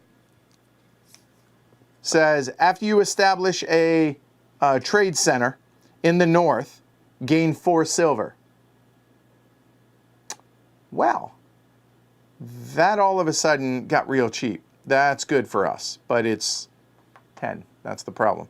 And here, you can copy any established god during your turn, which is completely useless since there's no other player that has them. So, blech. All right, so be it. All right. So, event time. Here in the north, everyone discards 1 of their established non-theocracy advocates. Everybody discards 1 of their established, meaning on their board. I don't have any. Neither does... I'm getting ahead of myself, though. Hold on. First things first. It is in the north. So the north being the blue wind. The southernmost, and I would argue, I mean, it's real close. Now, if we were to draw a straight line across, I would argue that's the southernmost. So we're going to put it, check that. Forget about these guys. And I would argue that it's that one. So we will draw 1. There we go. And then they will establish yet another. That'll be 2 for them. And we'll do red.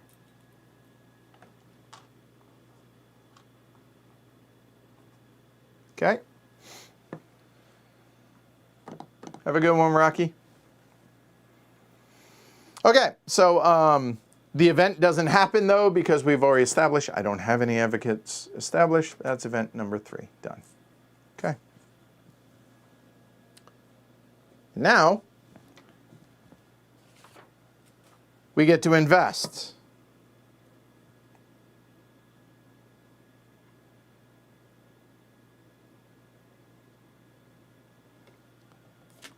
Two, please. Yeah.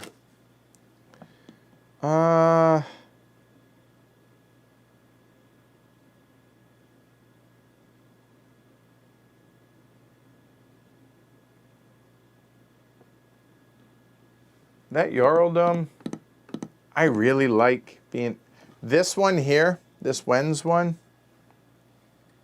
I mean, that's really nice, being able to exhaust 2 actions to perform the Jarldom, which is, can move 1 step into a post, return 1 rival ship, and if you're alone, establish it. That would be really, really nice. But other than that one, which is 6, which obviously we can't afford,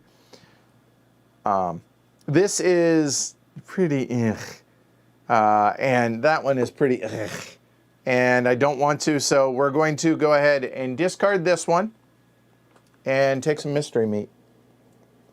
And mystery meat says the cheapest 3 tiles on the saga track always cost 1 for me. Okay, that's not terrible. And in the north, I've already established, so I can play that. And I think we will. That was pretty good. That was good. All right, so we have 6 actions. All of a sudden, I think that's actually going to be really, really a good idea. Well, my first 2 actions, I think, then, are going to be to play. If the requirement's met, place and establish a tile. So I have to have, and let's be clear on the requirements, have only your long ships in a post in the location listed near the top of the tile. So in the north, by itself, good. Okay, so the requirement's met. That god is going to get played right there, and that's going to be a Jarldom follower. So now, this, and this are all $1. Or free if it's a god, but if it's not, now this one's going to drop down, that's going to be $1. So that's good. So that's action number 1. Action number 2 is going to be playing the Pharaoh Advocate over there. And we'll go ahead and throw it there. I think it's easier for y'all to see. So in Pharaoh, obviously we have a couple ships by themselves there. So there, we will go and play that. If we have followers on all 3 in the Norwegian Sea, we do not yet exhaust 1 and take any 1 influence action. That is going to be really, really useful for us, but that's nice. That's good. Okay. So that's 2 actions. But now, I think we need to go and handle Iceland.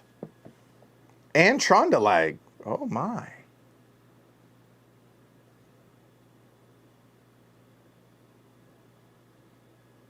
Yeah.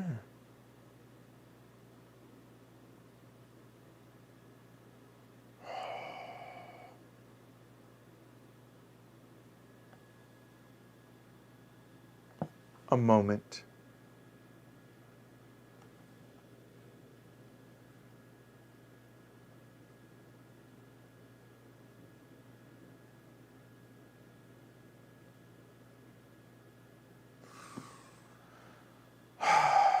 So we could kill that one, and we could kill this one by moving all 4 of our ships there and there.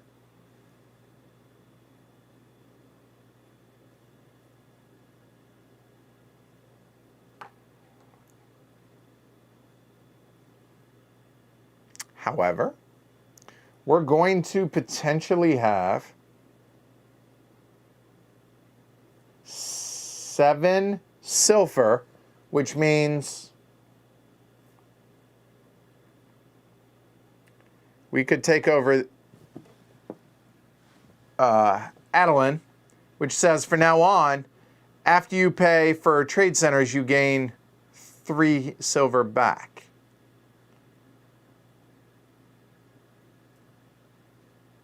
Or we could do that for Burka, because gain 3 silver, because Iceland is one of those. And Trondelag is one of those. So maybe it makes more sense. And it's a Sweden follower, which would get us a 4th one. Or do we go after that? 1, 2, 3. I really want to be able to move a 4th. We need to take over Iceland. But getting the money for... Oh, boy. That is tough. Because that would be 1, 2, 3. Yep, that's what we're going to do.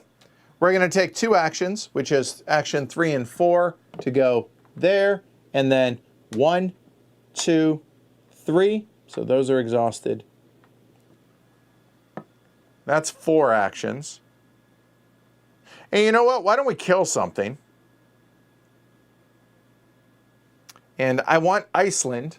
So action number 5 and 6 then is going to be 5 into Iceland and 6 into Iceland. So we have vacated Bjarmaland, which means we can't activate that. Oh, we can't establish both, but we can establish one of them. And I think that's worth it to me. I think so.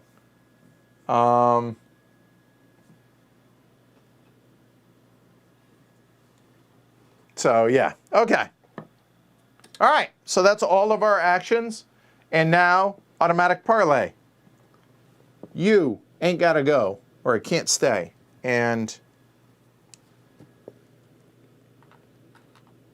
you got to go.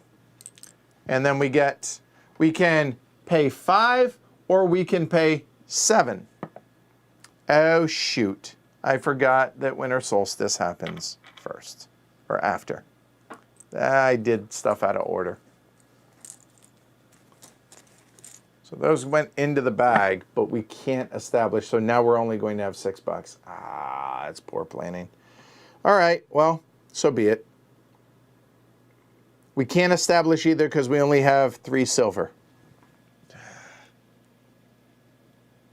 Boo. All right, so be it. All right, so we're done with the automatic parlay. There's no other battles that are going to take place. So, winter solstice. So we now have 1, 2, 3 followers. So that's going to be a total of 6 silver. We will refresh the market.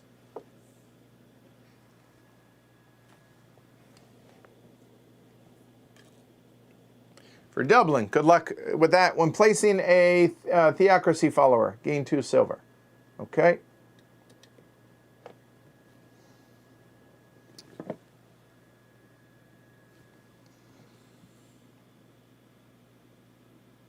Yeah, all right, so.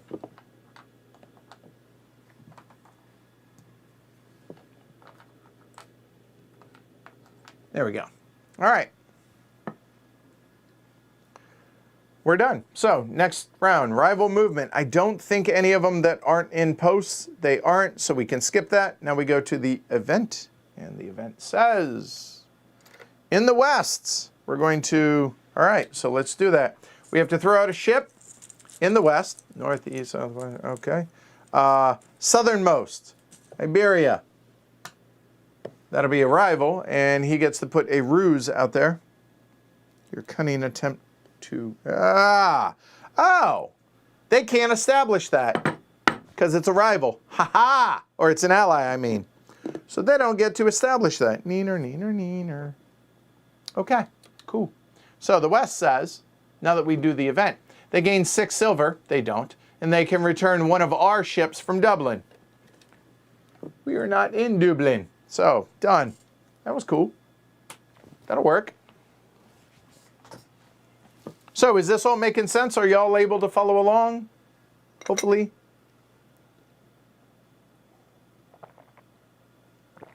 Oh, all right. Whew. So, our invest action. I think our next priority is going to have to be to get down to wins because I want this card. That's going to cost us 1 for the advocate. because our God says the 3 cheapest are 1 each. So the Wen says exhaust 2 actions to perform any 1 Jarldom influence action. That's really good for us. So that's what I want to do. And now we have our 6 actions. So,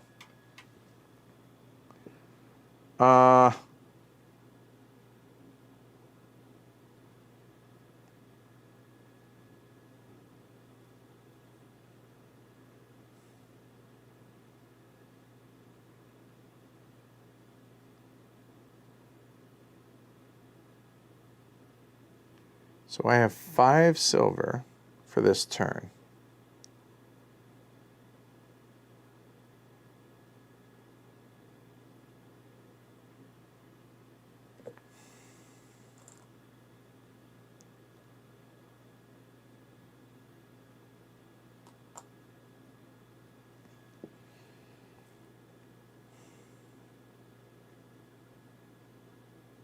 One, two, three. 1, 2, 3. We need to establish Iceland so bad to be able to get that for the extra movement. Oh,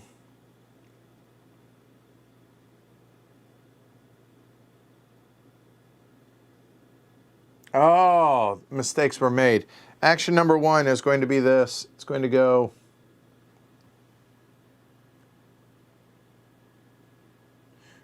One, two... Oh. I am. Not going to be able to take... That's okay. So we're going to go 1 into Ganvik, 2 in Bjarmeland, and 3 there. I'm not going to be able to activate this turn, but I will next. That's 1. 2 is to go 1 into Ganvik, 2 into Wens. Action number 3 and 4 is going to be to take both of these and move them into Trondelag.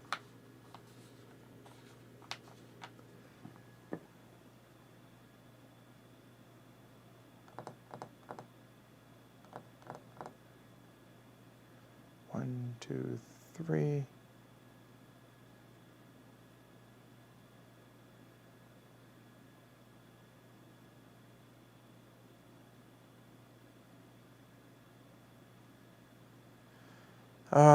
One, two, three into Ganvik, I think, because I can't activate anything, unfortunately. So yeah, actions number 5 and 6 are going to be 1, 2, 3 into Ganvik, and 1, 2, 3 into Ganvik, getting ready to take over Wens to be able to bring that out as well for next turn. So next turn, I think, is going to be a much bigger turn for us. So we're done with our actions. Automatic parlay, there is going to be 1. There's that. Trondelag, you ain't got to go home, but you can't stay here. But we can't establish it because cash. This is taking too long. I feel like mistakes are going to be made, but we'll see how it goes. I feel like maybe I should have been focusing more on the venture tiles, but okay, we're done.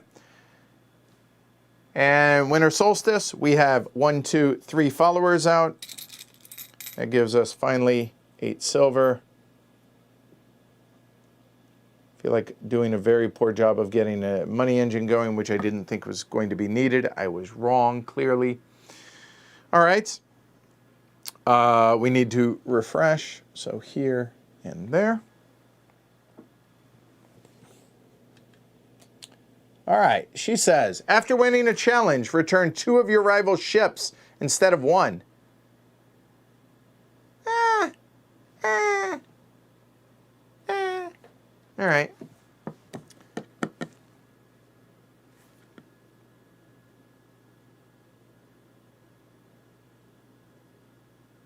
Okay, so they have nobody that isn't in a post. We can skip rival movement. We will go to the event. Chang.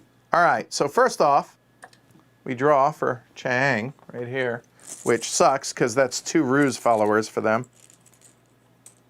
And that will be there, and that'll be pink or red. Pink had priority, so that's one there and one there, which means they get 2 more roos. Go ahead and use the blue guys.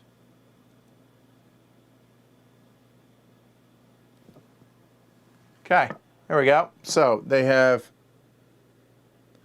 those followers. Let me just take stock. They have 1, 2 Jarldom, and 3 roos. Okay, good. Yep, that checks out. Well, not good, but you get the idea. All right. Immediately establish Shang. Okay, done. Place a home marker on its border and consider, okay, ignore the duchy stuff. So the rest of that doesn't apply. It's done. That is done for 5. Now, investing. What do we got? All right. So, don't care.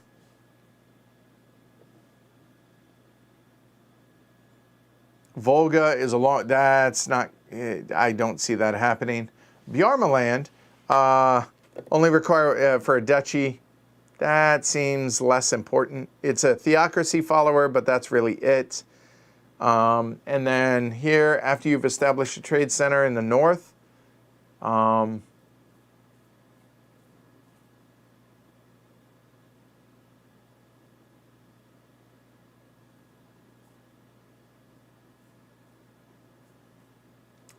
not really. And the rest of those all kind of So honestly, we'll go ahead and draw that one, and this one gets discarded.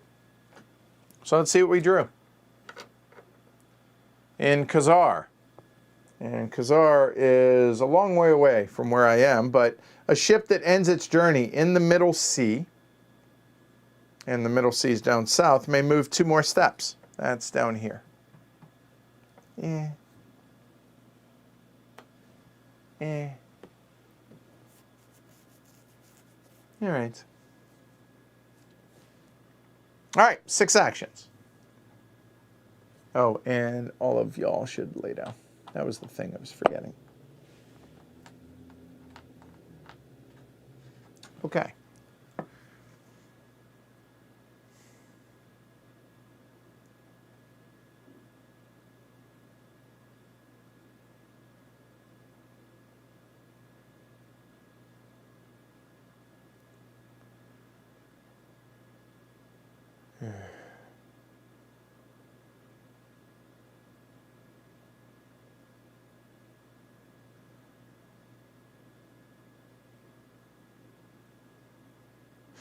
Okay, so action number 1 is going to be up here for the north. It's going to be to activate here this one. We get 2 silver, which brings us to 10. And I can move 2 north rivals out of a post. Well, let's go ahead and kind of... Oh, well, all right, let's see. Jarldom or Sweden? I could make a case for both. I think being able to remove that also is beneficial for us. That would get us a 3rd out there.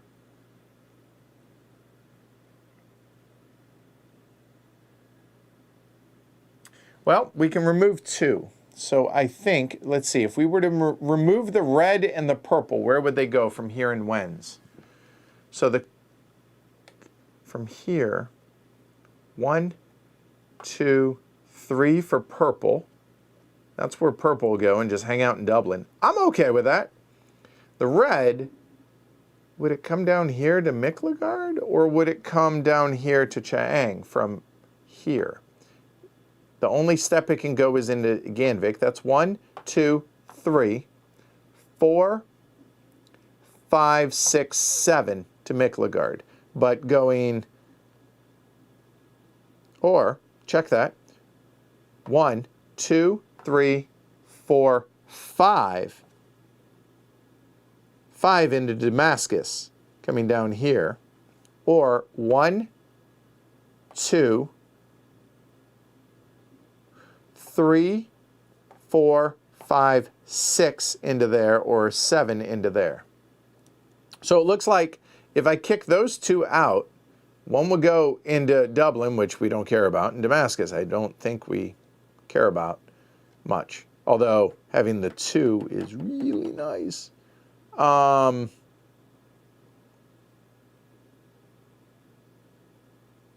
Yeah, maybe I need to be careful of that. Here, moving the green out would go where? It would go into Bulgar.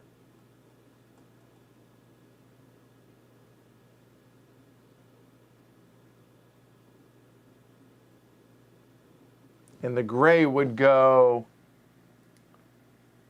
never move into the west, and never move into one that already has an ally longship.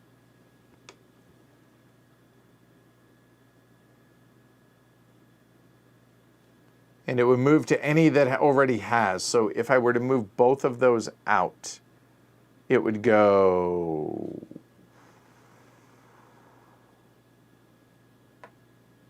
from here. Ally, ally, can't go there. Oh, it would actually come in here. No, it can't, ally. So then it would actually come over into Dublin. Interesting. And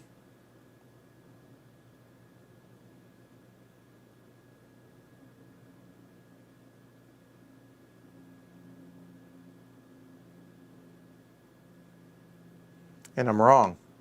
If I remove 2 here, they come here, but it's established. Oh no, then it would just die and that. Yeah, all right.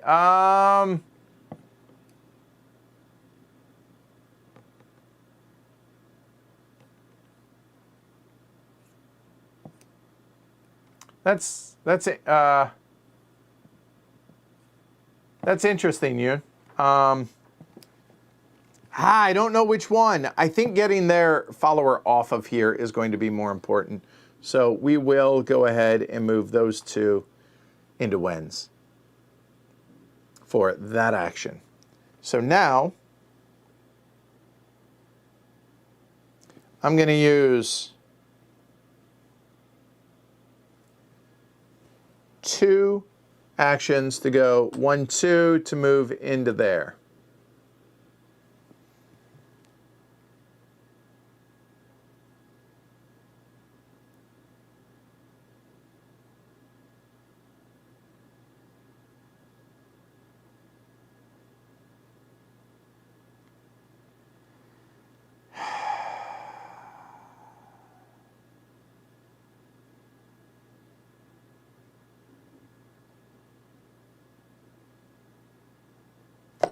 Let me change that up.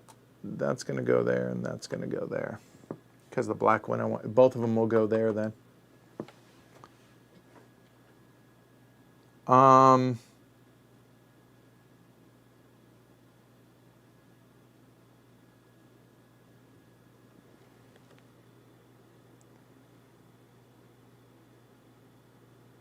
What do we do? I wish there were 2 5s, and there aren't. There's a 5 up here in Iceland, but there isn't a second 5 to be able to get 2 of them, unfortunately.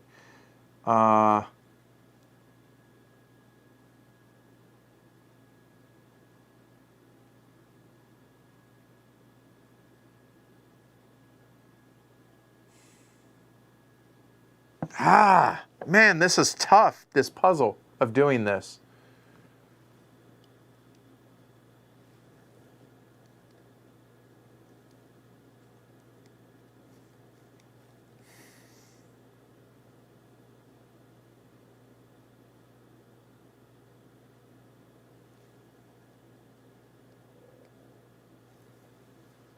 I need to keep one of these ships up here to be able to establish both of those. But I don't, one of them can leave.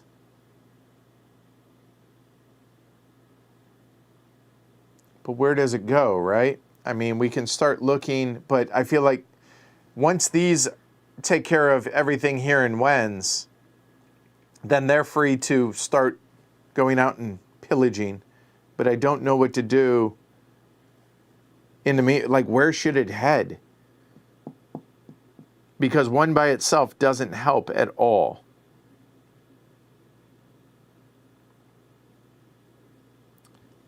think it heads towards Bertus. All right, so that's going to be 1 out to the Norwegian Sea. That's 1, 2, 3 into Bjormaland, coming up around that way. And that way it can go 1, 2, 3 to get into there. I think that'll work. Okay.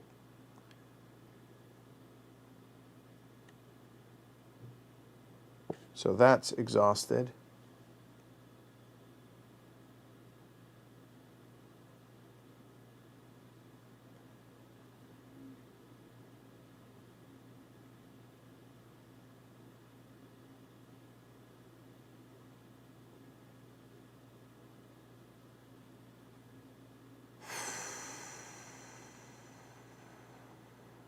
I don't know what I'm supposed to do now with the rest of the actions.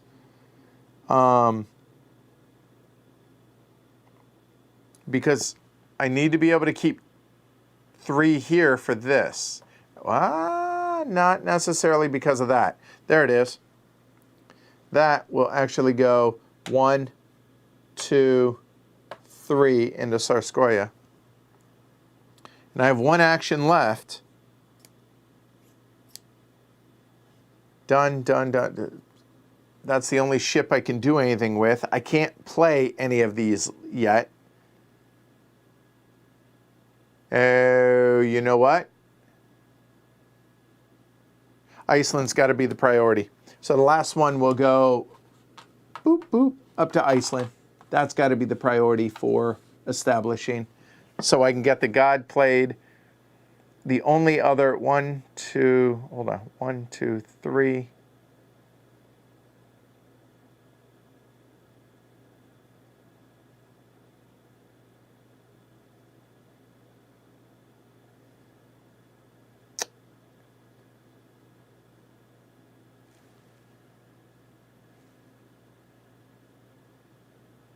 Nope.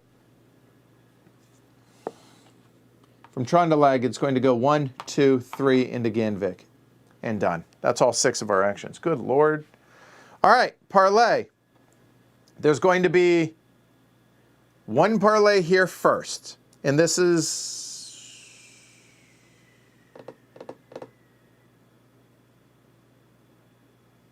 Oh no, it was Trondelag. Ah.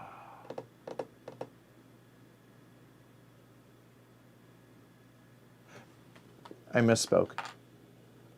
It will go up to Iceland. So be it. Yeah, because otherwise I put myself behind. So here, that dies, which means one of these comes off. That goes away. And hey, this is nice. It's actually free to be able to establish here in Wens.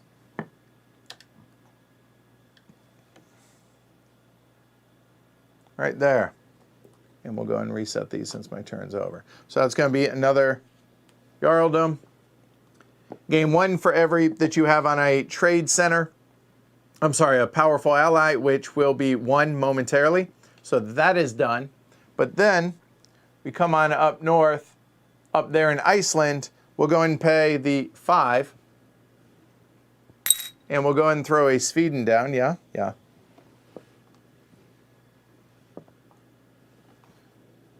And so I don't have to reach again. Gain control. No, we don't, unfortunately. All right, that's all of those. Winter solstice. I've reset the ships already. We have the market.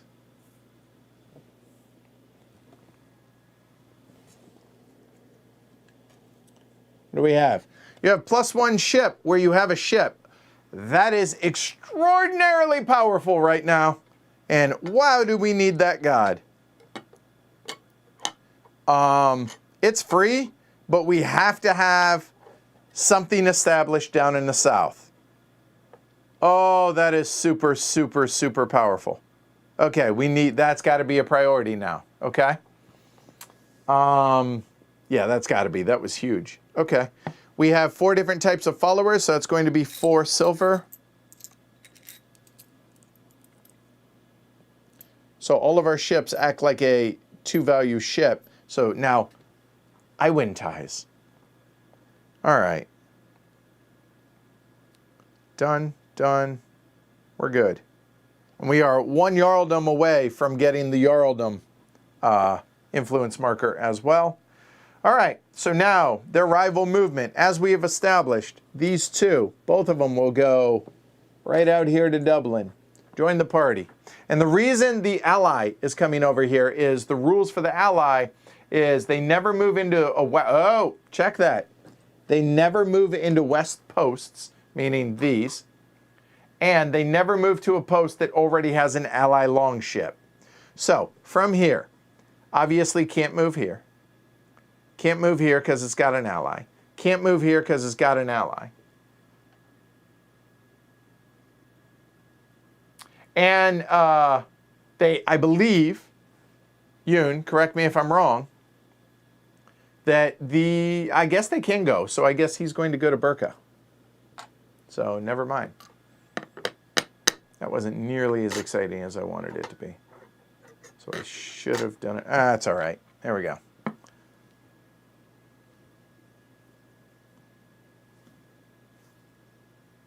All right. So that's their movement. Now the event number 6. India. Okay, well, let's go ahead and draw one. And he gets 2 more Jarldom followers out. There's an ally. Okay. It's got to be a blue Jarldom.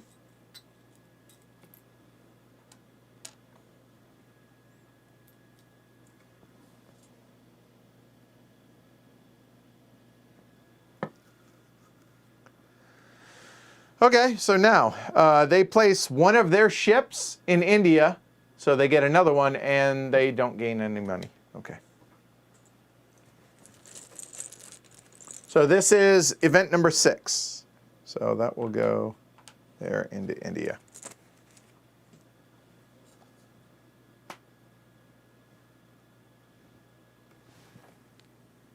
Y'all can kind of see them now at the bottom of the screen. So those are the 6, okay? All right. So, an invest action. Man, I want that god up there. I think we do that. So the god's going to be free for us, so we will choose that one. And then we have 6 actions. And we have a ton of money. And I did pay, yeah. All right, we're good. Okay.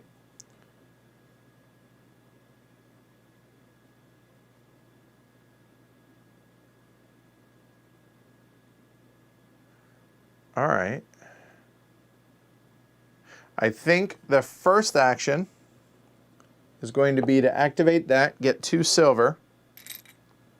So that'll be to 11. And I can remove 2. I'm pretty sure that that gray one then will come here. So I will move that one out of the north.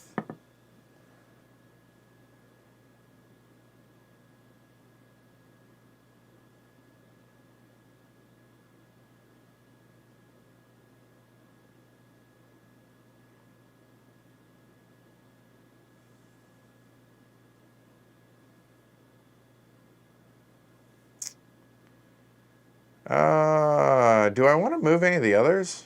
I don't think so. I think that's the only one that matters. Well, hold on. I could move that out as well. And if I do that, where does it go? That way I only have to move 1 in here and I get that. Right? So the green, I think it would come down to Bulgar.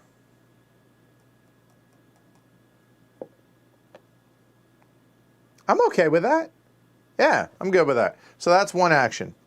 Action number 2 is to do that.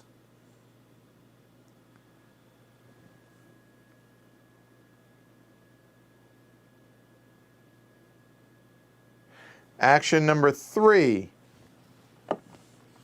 is to do that.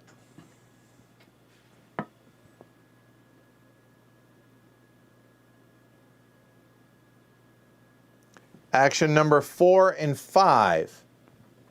1, 2, 1, 2, 3.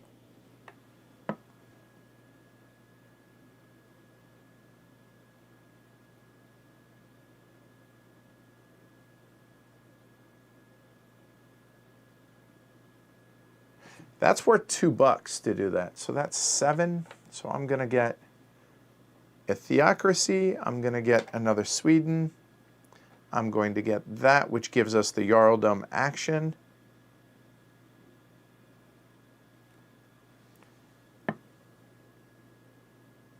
So my thoughts here,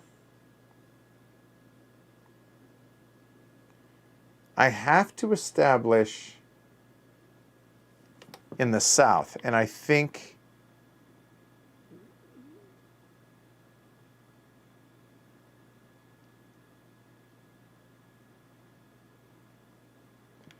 it'll be one of these, I think, unless it's going to be like Miklagard.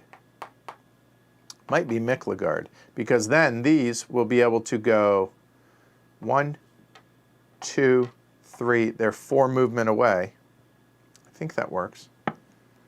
But what do I do for my last action? I mean, I could activate this to get $2. Extra money is not going to be bad, because that's going to be 9. That's going to be 9. Or do I get moving is the question. That's going to be 7 this turn. I think the extra $2. I think so. So I'll activate this, and I get 1 silver for each follower I have on a powerful ally. I have 1 there, and I have 1 there. So that's going to be 2. I think that's good. Thanks, Krasimir. All right, so that's all my actions. That's all 6. Okay. So, automatic parlay. Well, I'll go ahead and pay 7 to do that. Will I? No, I will not. Give me a minute. I'm going to do this one first. You lose. You go home.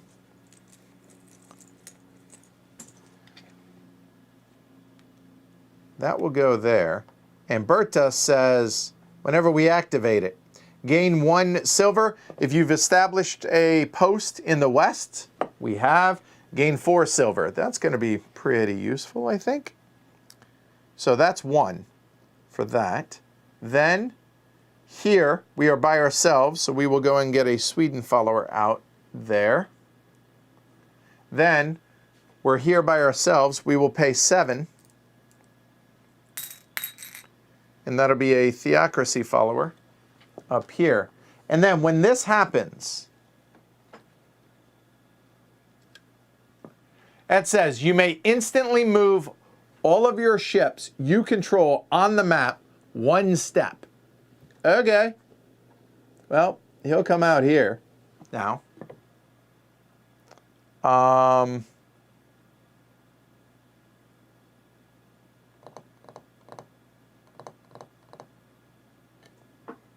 That will come out here.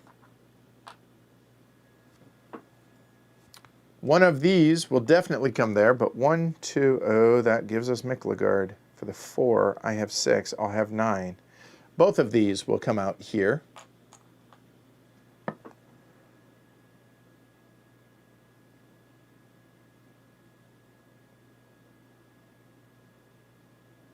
I don't need this one there anymore, so this will come into Bjarmaland.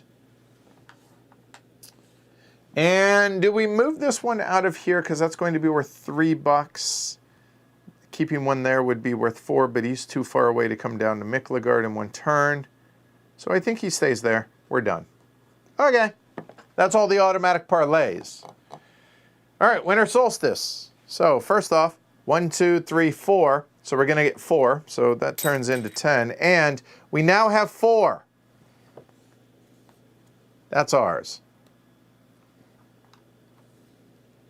And to remind y'all what that does and why this is a big deal, the Jarldom one says you can move 1 step into a post, return a rival, so in other words, I won't have to worry about a 1-to-1 tie, and then if alone can establish. I can only do that once while I have that Jarldom marker, right? Or once per turn. But yeah, That'll do. That's huge. So it goes back into the bag. That is going to be real tasty. Okay, so I got my $4. I got the Jon Manker.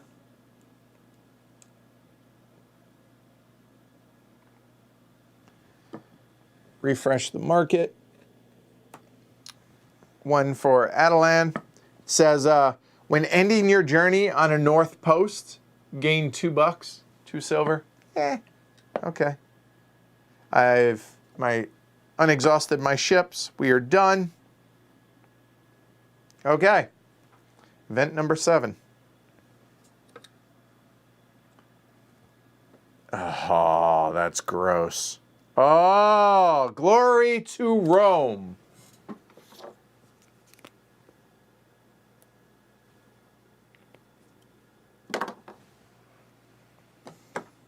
Well, hold on. Place a random longship on a post in that event's location. The rival establishes that post if it's possible and not already established. Oh, thankfully. Okay. So, a ship's going to come out there.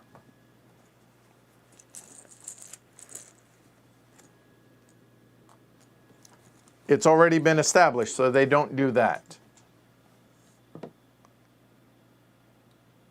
Okay. So now they immediately do a theocracy action. I'm looking. And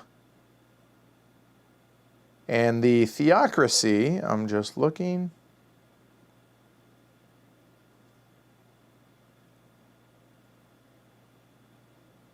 All right. So establish a theocracy on any theocracy spot. Okay. And it doesn't have to be in Wens, which obviously isn't going to be the case. So anywhere. So southernmost would be Damascus. I would argue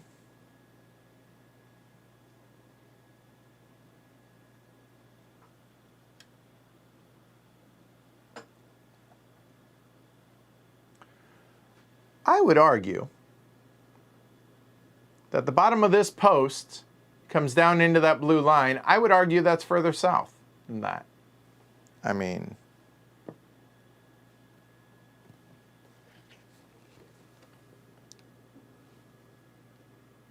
I would argue that's further south, Brian. So that's why I thought it would go there. That's my thinking, at least. Okay? Oh, wait. Rival movement. I skipped that. I apologize. These guys should move. This one. Oh, shoot. I have screwed up. That will go there.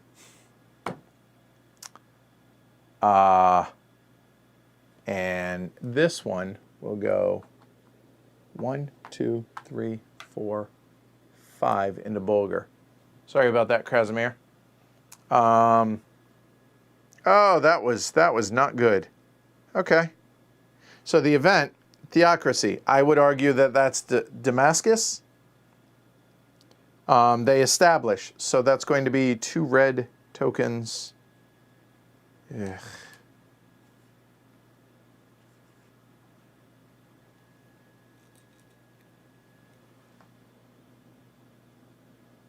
Down there. Okay. That's event number 7. Ouch. Okay. As far as investing, do we really care about any of these?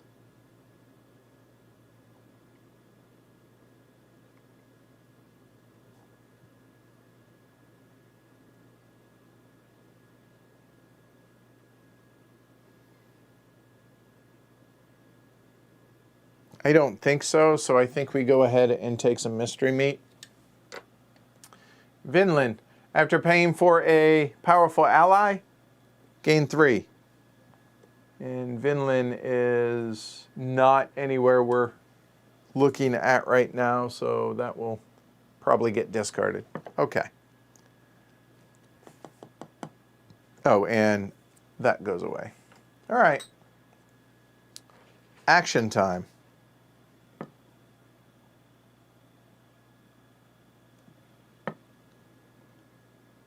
We need to establish one.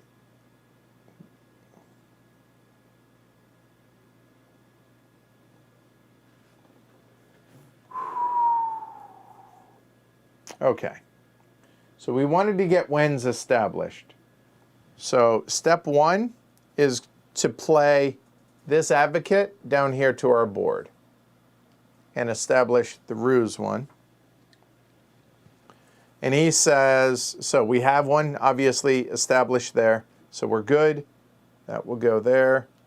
Now we can exhaust 2 actions and perform a Jarldom influence.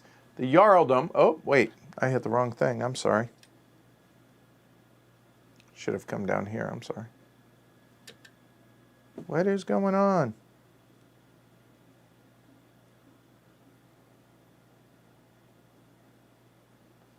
A moment.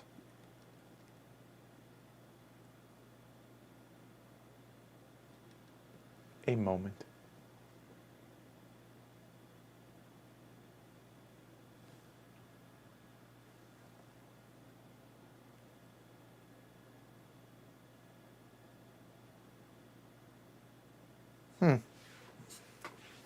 Technical issue. A moment. Let's try that again. All right. So we have 2 Jarldom actions now, potentially. For 3 actions, we could do that. And a Jarldom is move 1 step, return 1 rival ship. And then if you're alone, establish.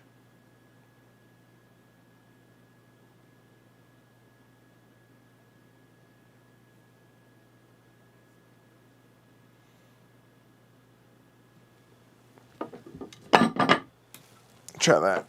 See if this works. Give it a minute. Sorry. Joys of live.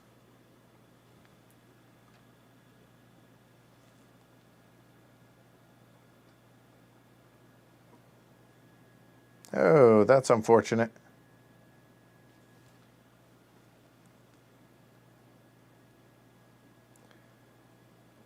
Well, we may have just lost the PTZ for the rest of the stream. I apologize, y'all.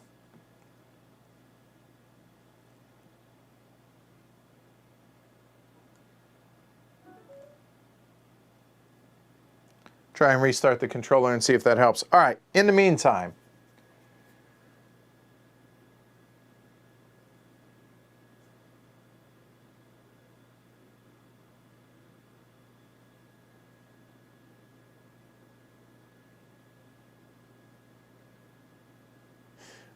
You know what? Okay, so 1 was to place that. We now have Iceland.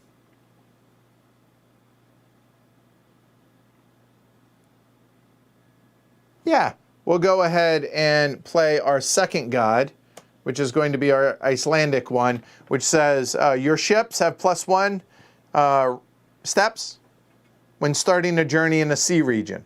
So that's good, and that will get us another Jarldom. Action number 3 and 4 is going to be to move these 1, 2,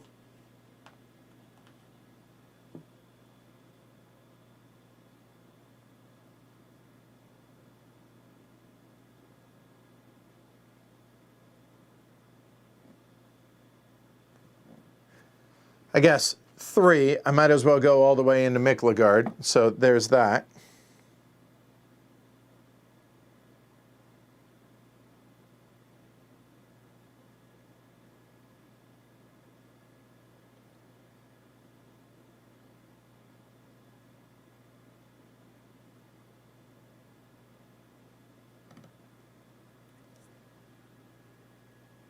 We're going to use the Jarldom marker.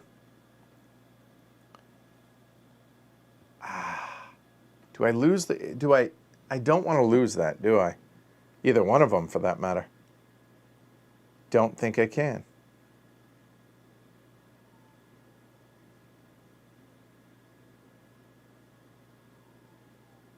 I don't know any way to protect them both.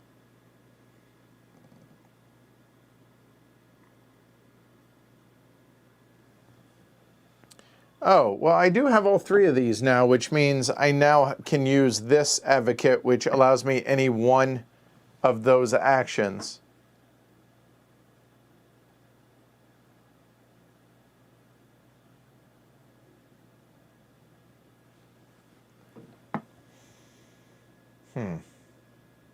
I don't...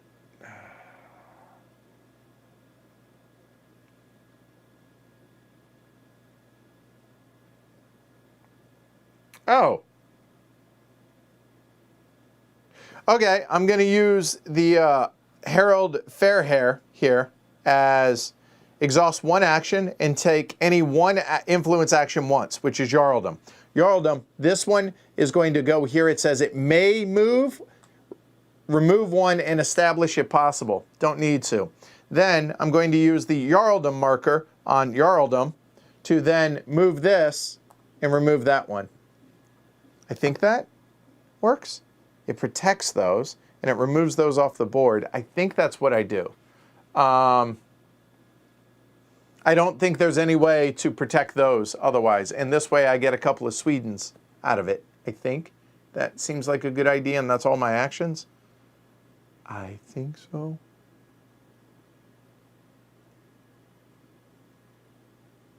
I think,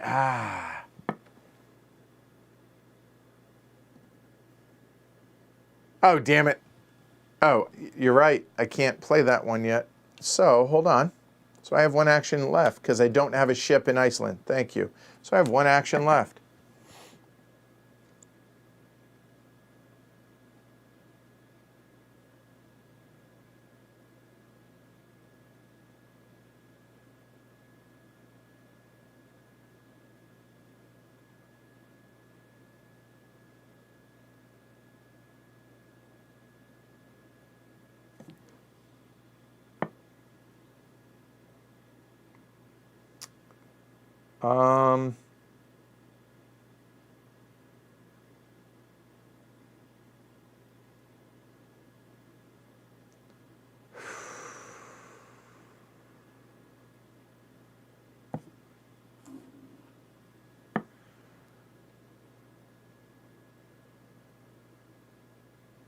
I have no idea what else I'm trying to do now.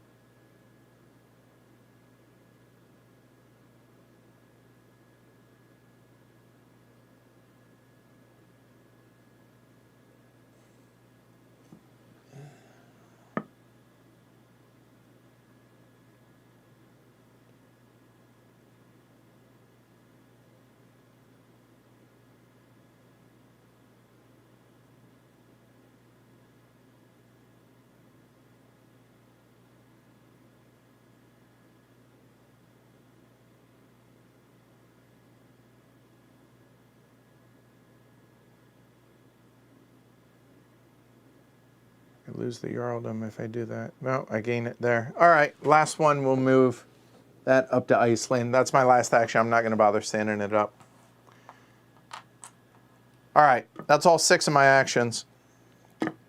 Automatic parlay, he did. Pay my 9. That will get us to Sweden. I feel like I'm going to run out of time here, but okay. See if we get it back a moment. Gain all payments for Sweden, including my own. So now placing out Sweden anywhere is going to be free if it was going to cost us. So like, for instance, all the way up there, that would be free. Hey, we're back. Good news. All right. I think that's the only parlay. It is. Winter solstice, we have 4 out. That's going to be 5 even. All of those reset. These will slide down. Faroe Island one says, after paying for a trade center, move all of your ships one step. It's kind of nice, but no, I don't think so. All right. So now, is he anywhere but in a post? I don't think so, so we skip the rival movement. Event number 8. In the east. Okay, so east would be furthest south in the east, I would argue, is going to be Chang, and that's going to be the easternmost, so it'll be there. It's already established, so that's not going to happen. Okay. Then it says gain an advocate from the Saga track, which is going to be the cheapest, and establish it in Bjarmaland. So here, to be clear,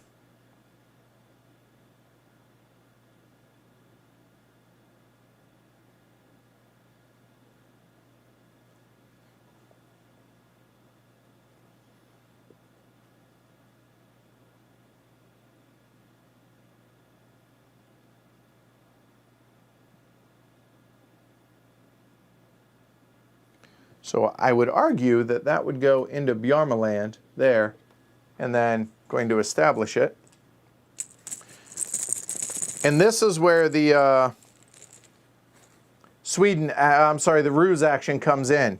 That there, we can't establish this, but we can make that go away, and we can take this into our hand. Okay? And that will be a pink theocracy. A red theocracy, sorry.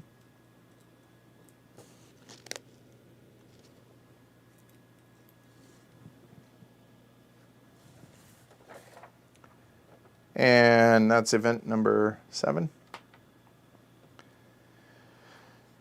We can grab one car.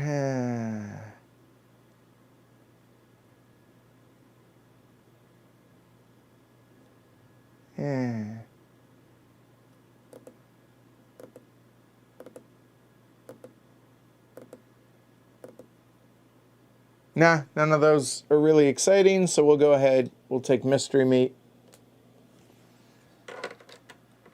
Here in Iceland, you have +1 ship on any Sweden post where you have a ship, so double the power for Sweden. That's cool, but not going to happen. That's going to be a discard because I'm real happy with those two, with the actions. So here we go. Oh, by the way, we should have now gotten the Sweden influence marker as well.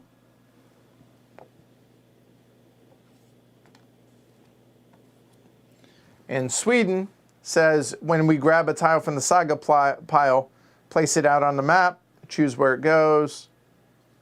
So, whatever. But we have 6 actions and potentially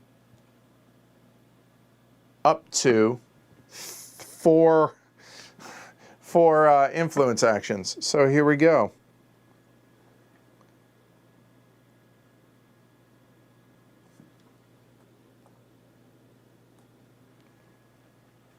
Now, we will play the Iceland god because there is a ship up there.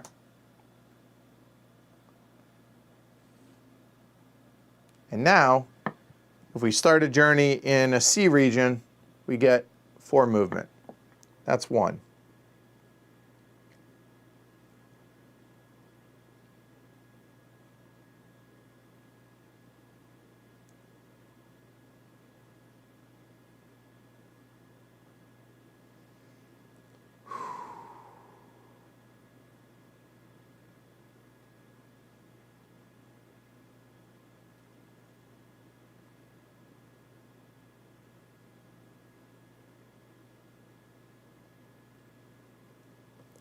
Oh, that's really good. Okay, we now have this established in the south. So we're going to spend 1 action to activate, which is discard a god. This is the cheapest there. So that will go out of play. Then I will spend another action to play this southern god, which now says all of our ships are +1 strength. That works.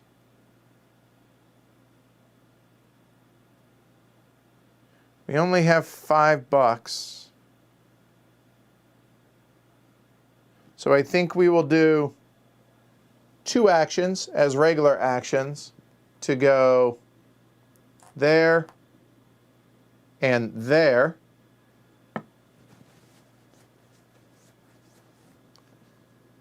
We have 1 Jarldom potentially. 1 step into a post.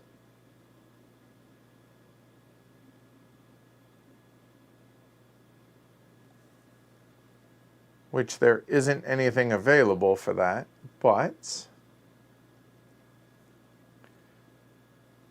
I'm looking at this soon. We need ruse, which is there, which oh,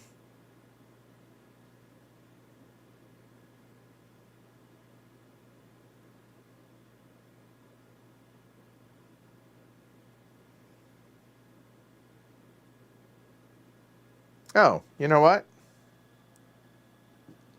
That'll be regular movement. 1, 2, 3 to get into Volga. That'll work. We're done. Automatic parlays. So I have a strength of 2 because all my ships are now +1. He's dead, and he's dead. We get to establish all 3 of them. Hey, look at that. Oliver Sweden. Done. That's going to be a ruse and a ruse, which those, there, and there, which is now going to give us that. Any others? I don't think so. 1, 2, 3, 4, 5, 6. No, that's it for the parlays. Winter solstice is going to be $4. This is getting tight. All those are laid out. These will go.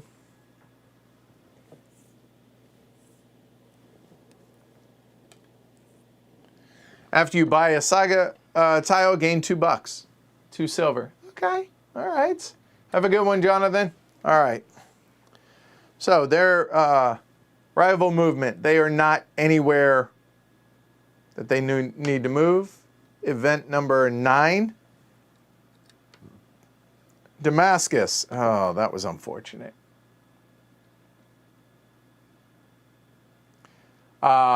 Established South Advocates.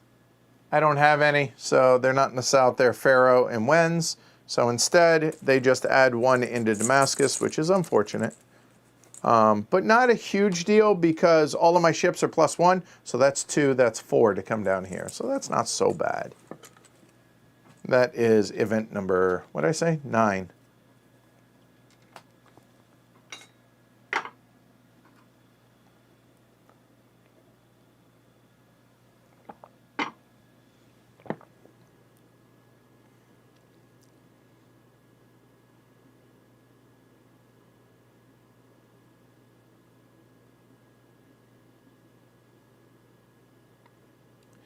Oh, that's clever. Yeah. I like this. All right. So action number 1 is going to be to activate that tile. So activating this says, for each of your east followers, you may move one of your ships 1 step. Well, I have 2. I have 1 there, and I have 1 there. Because these are now going to move out there. Why that matters is because if you have all your followers, check that, hold on, right here. Your ships have +1 step when starting a journey in a sea region. So now they can move 4. That seems good.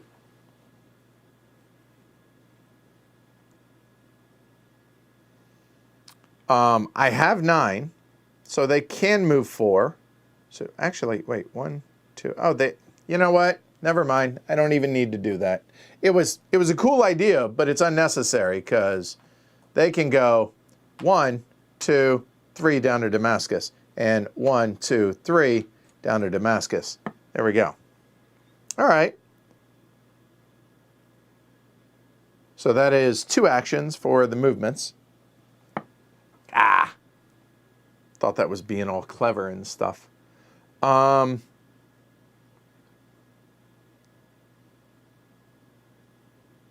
need 2 more roos, there are those.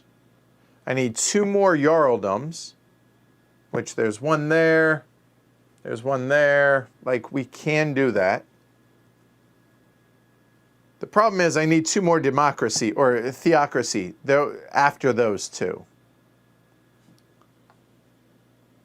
That one onto my board would work, and the other is Greenland up there.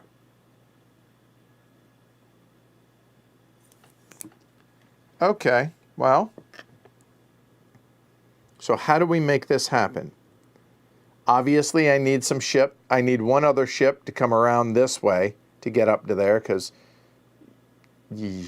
okay.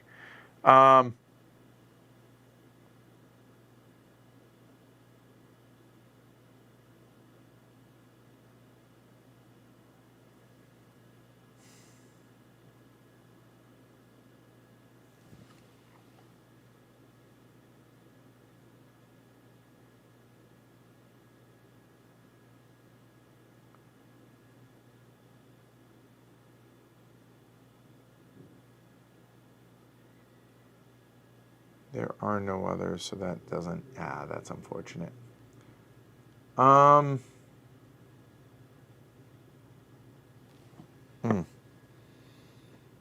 what the hell am I doing with my other actions?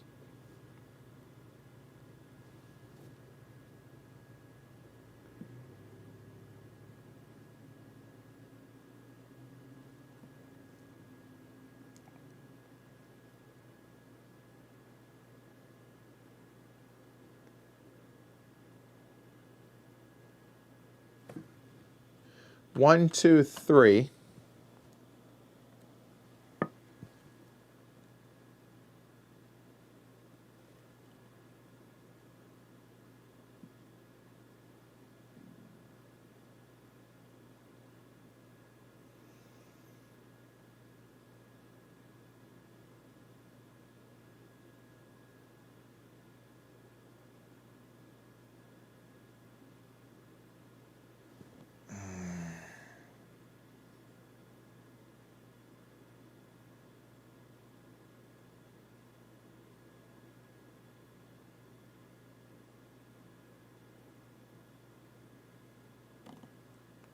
Well, things are getting tight.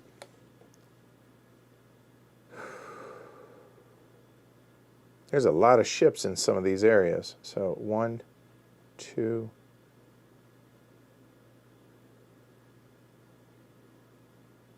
Okay. Regular action. 1, 2. Jarldom action. We'll go in there, replace that, and I can establish it if I want.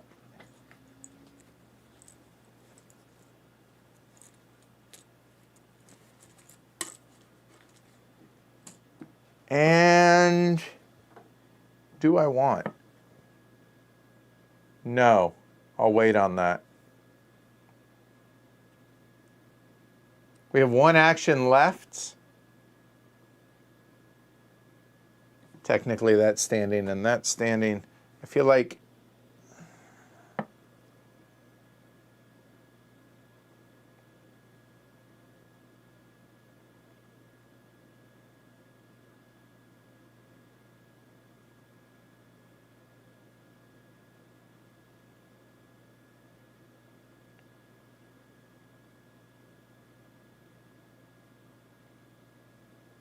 man, where 1, 2, 3, and then 1, 2, 3, 4. That's going the long way. 1, 2, 3, or 2, and then 1.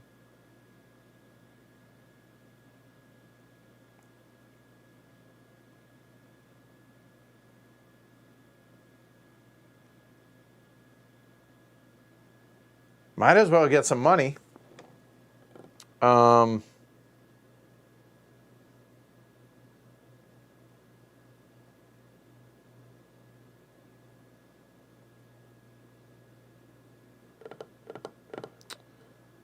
This is frustrating. You know what? Maybe I'm overthinking this. Instead of worrying about this necessarily, although I do have the ruse, I could just take that. But then I would lose one of the... No, I guess not. Sheesh. So what do I do?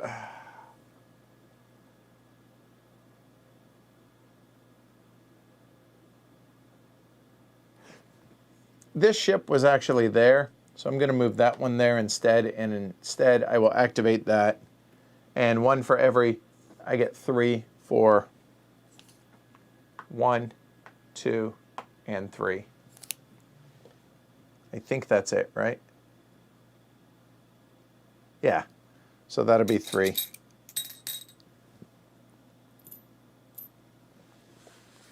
what was that? 3, 4, 5. That's 12. And that's 8 and 17. Nope, not doing that. Okay. That's all of our actions. All right, automatic parlay. They're dead because 4 versus 2. You know what? That's established. One of these will go into Fatimid, and I will have it go with purple. Yep. And then I can establish that, and I will pay the 9. So those 2 go away.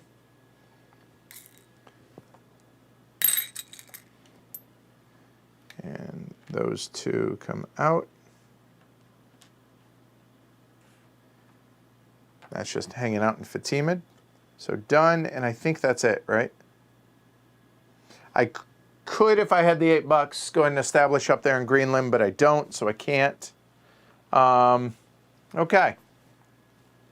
So winter solstice, we have Sweden, we have Ruse, we have Jarldom, and we get Theocracy. We get all 4 of them.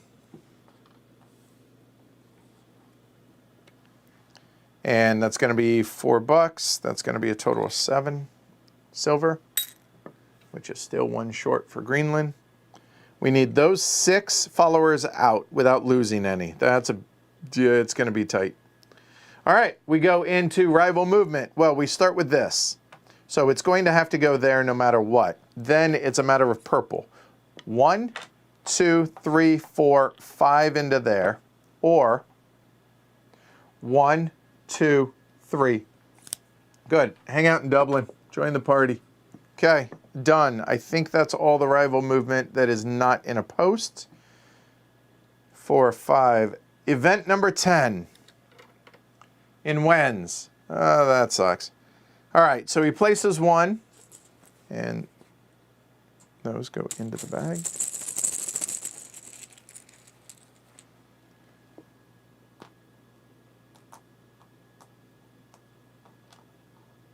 Does not establish because it's already been established. Gain 3 and replace a follower on a venture in Wens. That sucks.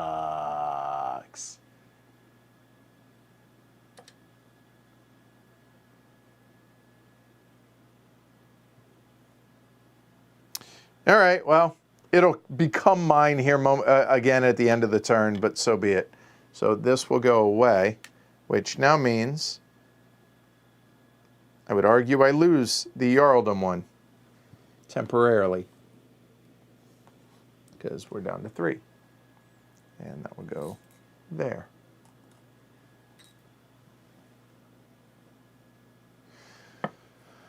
All right, do we want to buy any of these? Oh,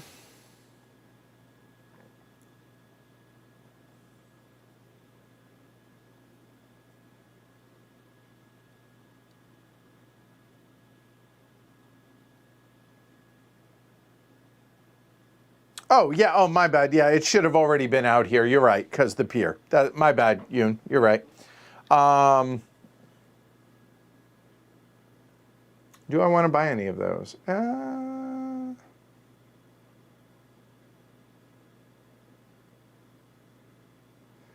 have that. I need to get 2 more Jarldoms out there. I can get that for money.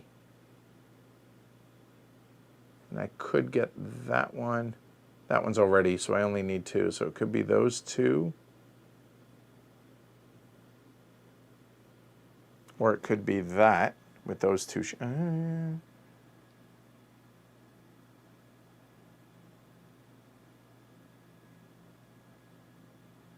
One short.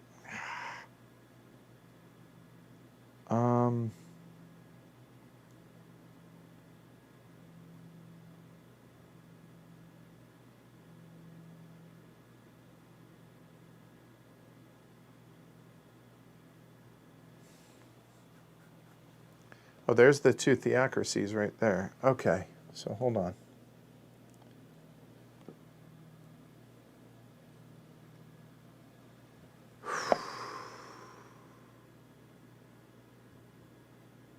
So I want to take over that and that. And it only requires me to have 2 ships to do it and just cash. Okay. So that there, I'll win. So he is locked. I'm just gonna put that up so I don't touch it. So theocracy 1, theocracy 2 up there. Okay. So action number 1 is the move there. Action number 2 is going to be a ruse action. So the ruse action says that if you enter a post that has an advocate or god on it, exhaust the longship in the region, so it's going to be that one. Pick up the advocate or god and remove all rival longships on it from the game. So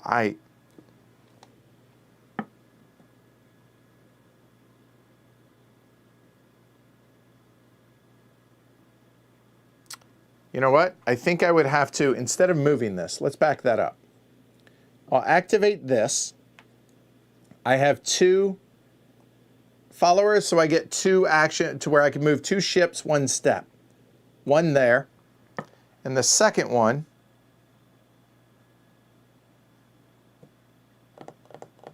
ooh, things are getting tight, will be there. Then I will use the ruse to kill this, and bring that into my hand.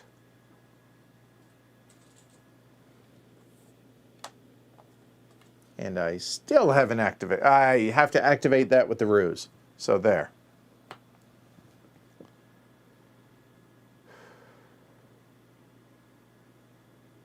So those are done. That's done. Greenland. These guys can move.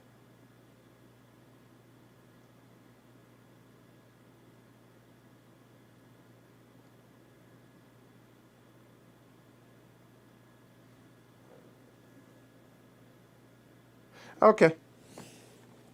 I got that back. Fair enough. It's only during the winter solstice, which is going to happen. I'll get that back. Okay. Thank you, Yoon.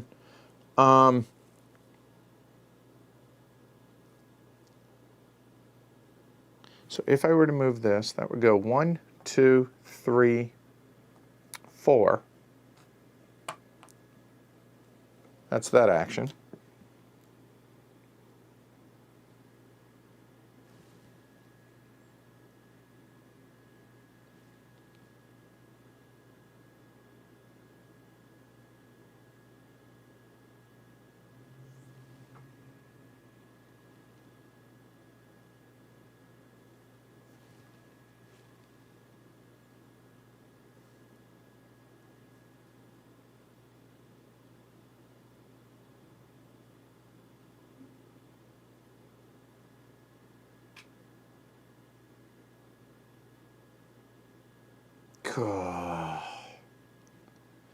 I guess another is going to be 1, 2,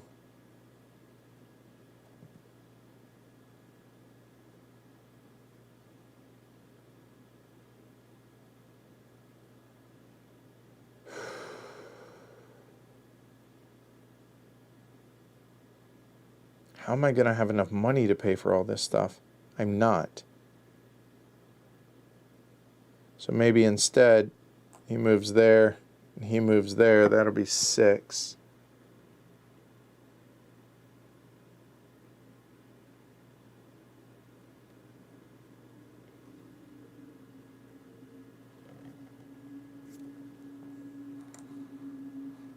Now, to be clear, gain all payments for made for Theocracy.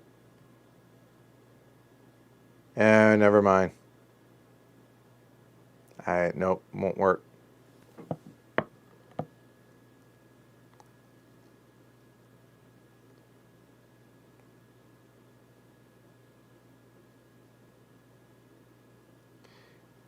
Oh no, if I do that, I don't think I can do it all.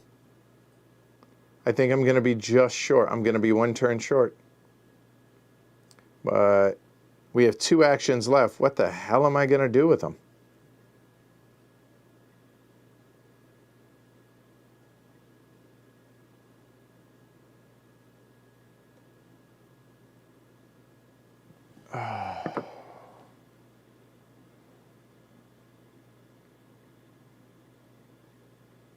I don't know, because if I get that, that takes care of Ruse.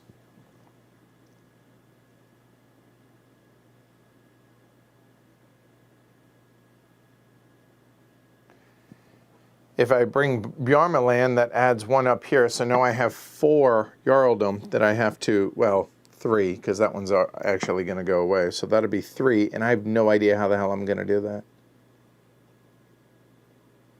There just aren't enough. I mean, there's 3 right there, but, or 2 there and 1 there, but it's coming down to money. I don't know what to do with my other 2 actions, because I have to have that Theocracy one up there. Yeah, I think I'm just punting on my last 2 actions, which is gross. Oh, and I guess then I wouldn't have used that, which now means I'm going to actually move this one, because that's not going to happen. So that'll go 1, 2, 3 into there. Which doesn't really help me, but that's it. Woo. All right, automatic parlay, he's dead.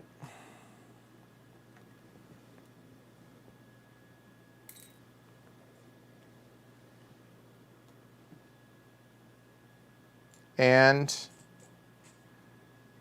I only have $7. I can't afford Greenland. Oh, that hurts. So, Winter Solstice would give me 4. That gets me to 11. I have all 4 markers still. And nothing gets wiped. Here we go. Penultimate event. Sarskoya. There is none out there, but he gets to draw a ship. Return 1 East rival ship. Well, there is literally only 1, so that'll go there. This gets returned to me, which sucks because it's got to come back out right there. Boo. All right. Do we want to purchase any of these?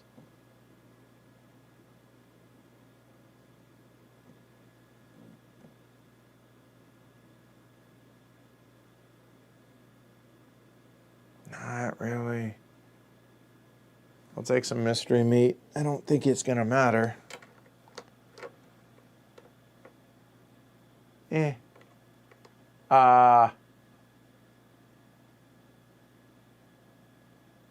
Nope. Really doesn't matter. There, and that will go away. 6 actions. Okay.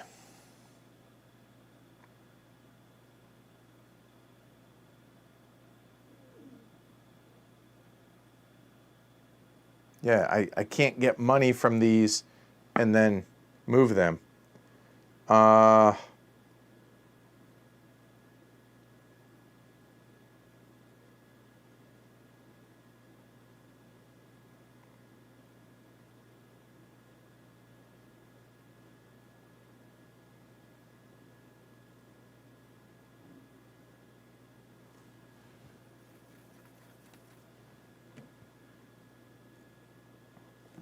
Action number 1 is going to be to move this 1, 2, 3. Done.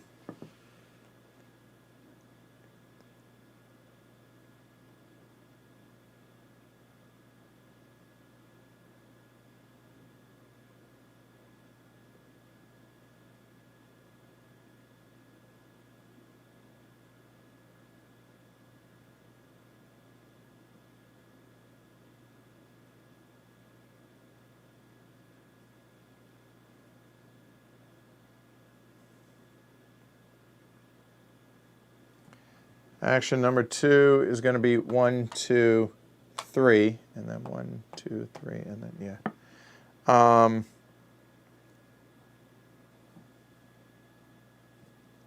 3 and 4, $3, $3 for a total of 6.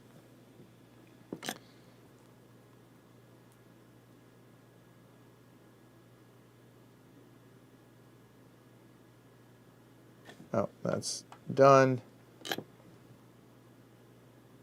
And journey, 1, 2, 3. I have 1 action left. Done. Oh, it's killing me. Oh, you're right. I technically do have a duchy over here in Wens, which I could come out, but it literally is the exact same as Sevilla. Yeah. Lessons learned. That's all right. So we're done. Automatic parlay. There's only going to be 1. It's going to be $8 up there in Greenland.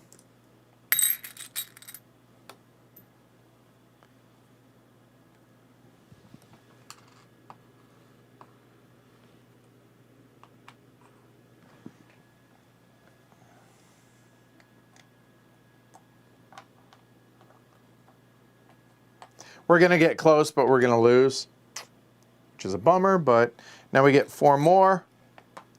That'll be at 13. And these reset for the last time. North, at the start of your winter solstice, gain 2 silver. That would have been useful earlier. All right. Rival movement, there is none for them. The final event is going to be in Pechenegs. For each of your ships in Pechenegs, return a south rival ship. South. Okay, so he's going to get 1 into Pechenegs. That'll go there. In the south, it doesn't matter. We'll go and return that one there. Done. It's a final event. I don't care about any of those. We have 6 actions. I need 18, and I'm not going to have it. Oh yeah, this says replace any 1 theocracy on a venture, which there are none. That's the problem. I've been looking at that. There are no theocracy venture tiles out there, other than that one, which I already had. So. Oh, and I get to put a Greenland marker out there in Greenland, but that's moot. All right, so this is going to go. We have 6 actions. Action number 1 is going to be 1, 2, 3. So there's 1. Then 2 is going to be a Jarldom. Into here, remove 1. If alone, establish. I'm not, but I get rid of that. Action number 2 is going to be to move there and there. Or action number 3, as it were. No, that's 2, sorry.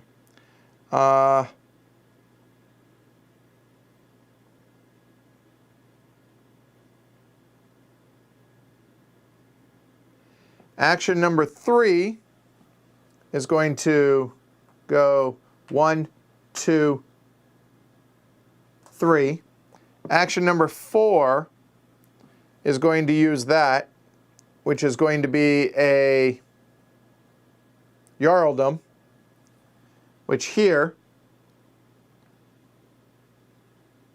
which I get to remove one, but I'm not alone, but I will be here soon enough. And we have 2 actions left, I believe. That's 4. So that gets one of those. It gets both of those. So I need to get both of those out.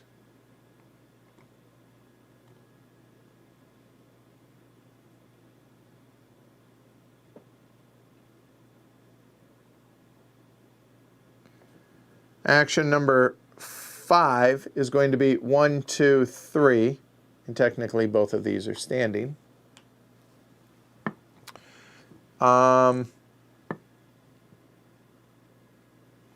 And action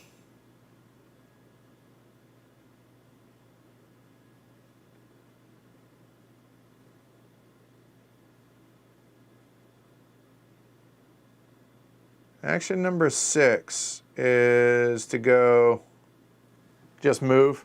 It's moot, but principle. 1, 2, and 3 into the German Ocean and get ready to invade Normandy.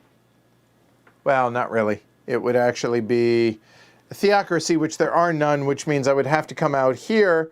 I would then have to replace. I'll get there in a second. All right, so we're done. Automatic parlay. 2 versus 4. One of these will die. The other one will live. It doesn't matter to me. That will go there. That dies. These go away. I will go and pay the 9. That gets both of the roos out.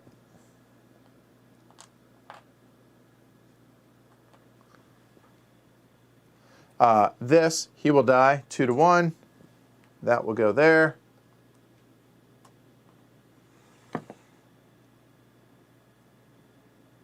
Yeah, all right. Winter solstice, I get $4.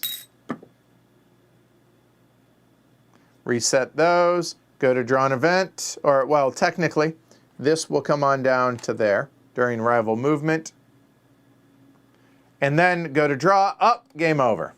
So, I need those 2. The only way to do that, from what I can tell, is replace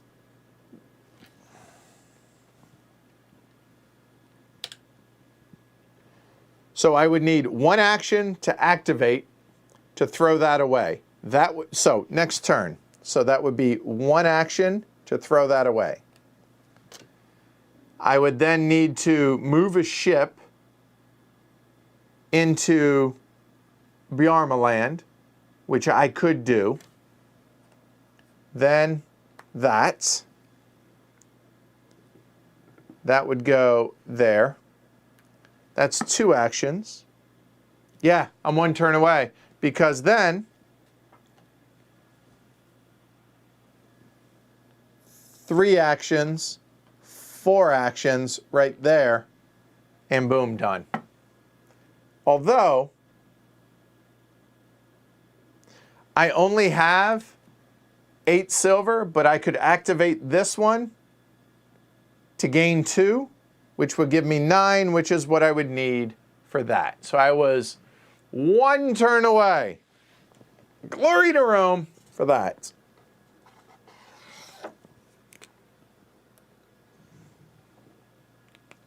So I find it interesting that here I am killing myself. I don't even think I actually ever used that. I think I used that once. Right?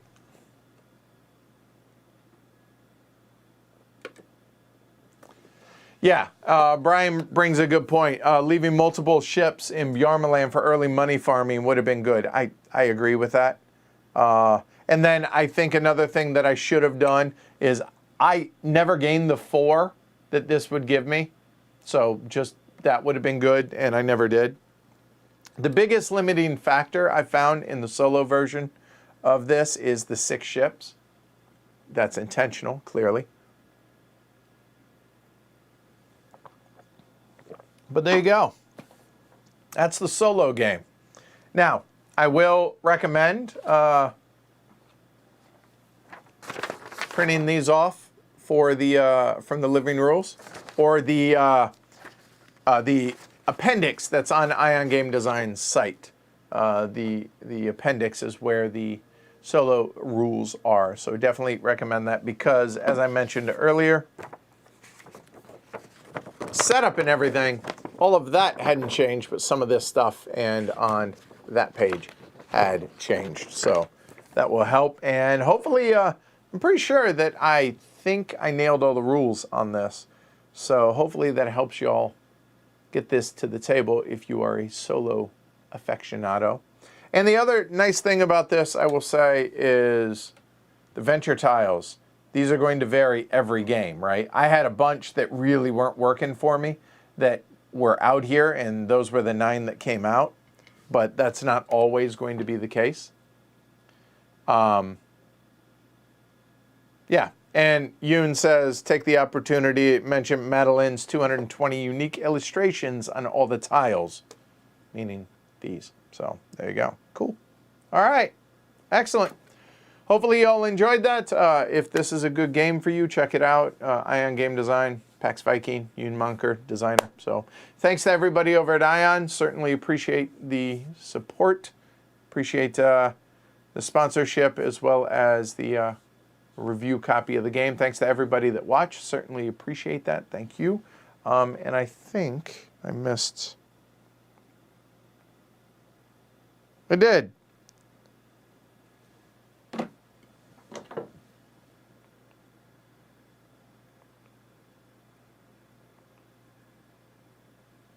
All right, so cheers to Guy, or Guy, maybe Guy, I'm not sure, but thank you. Thanks for the support, and thanks to Paul. Cheers, Guy and Paul, thank you. So there you go, that's it. Be back in a couple days. Jess and I, we may be playing Bites, a little filler game, on Friday, I believe, and I'm fairly certain that on Saturday she's going to be leading the show, and we're going to be playing The Vote from Hollenspiel, so check that out on Saturday for sure. Maybe Bites on Friday. We will see about that. Other than that, like, subscribe, support the show over on Pledge HC. Certainly appreciate it, y'all. Have a good rest of your day. Take care to one another. Wear your masks. Social distance, all that stuff. All right? Take care, everybody. Thanks.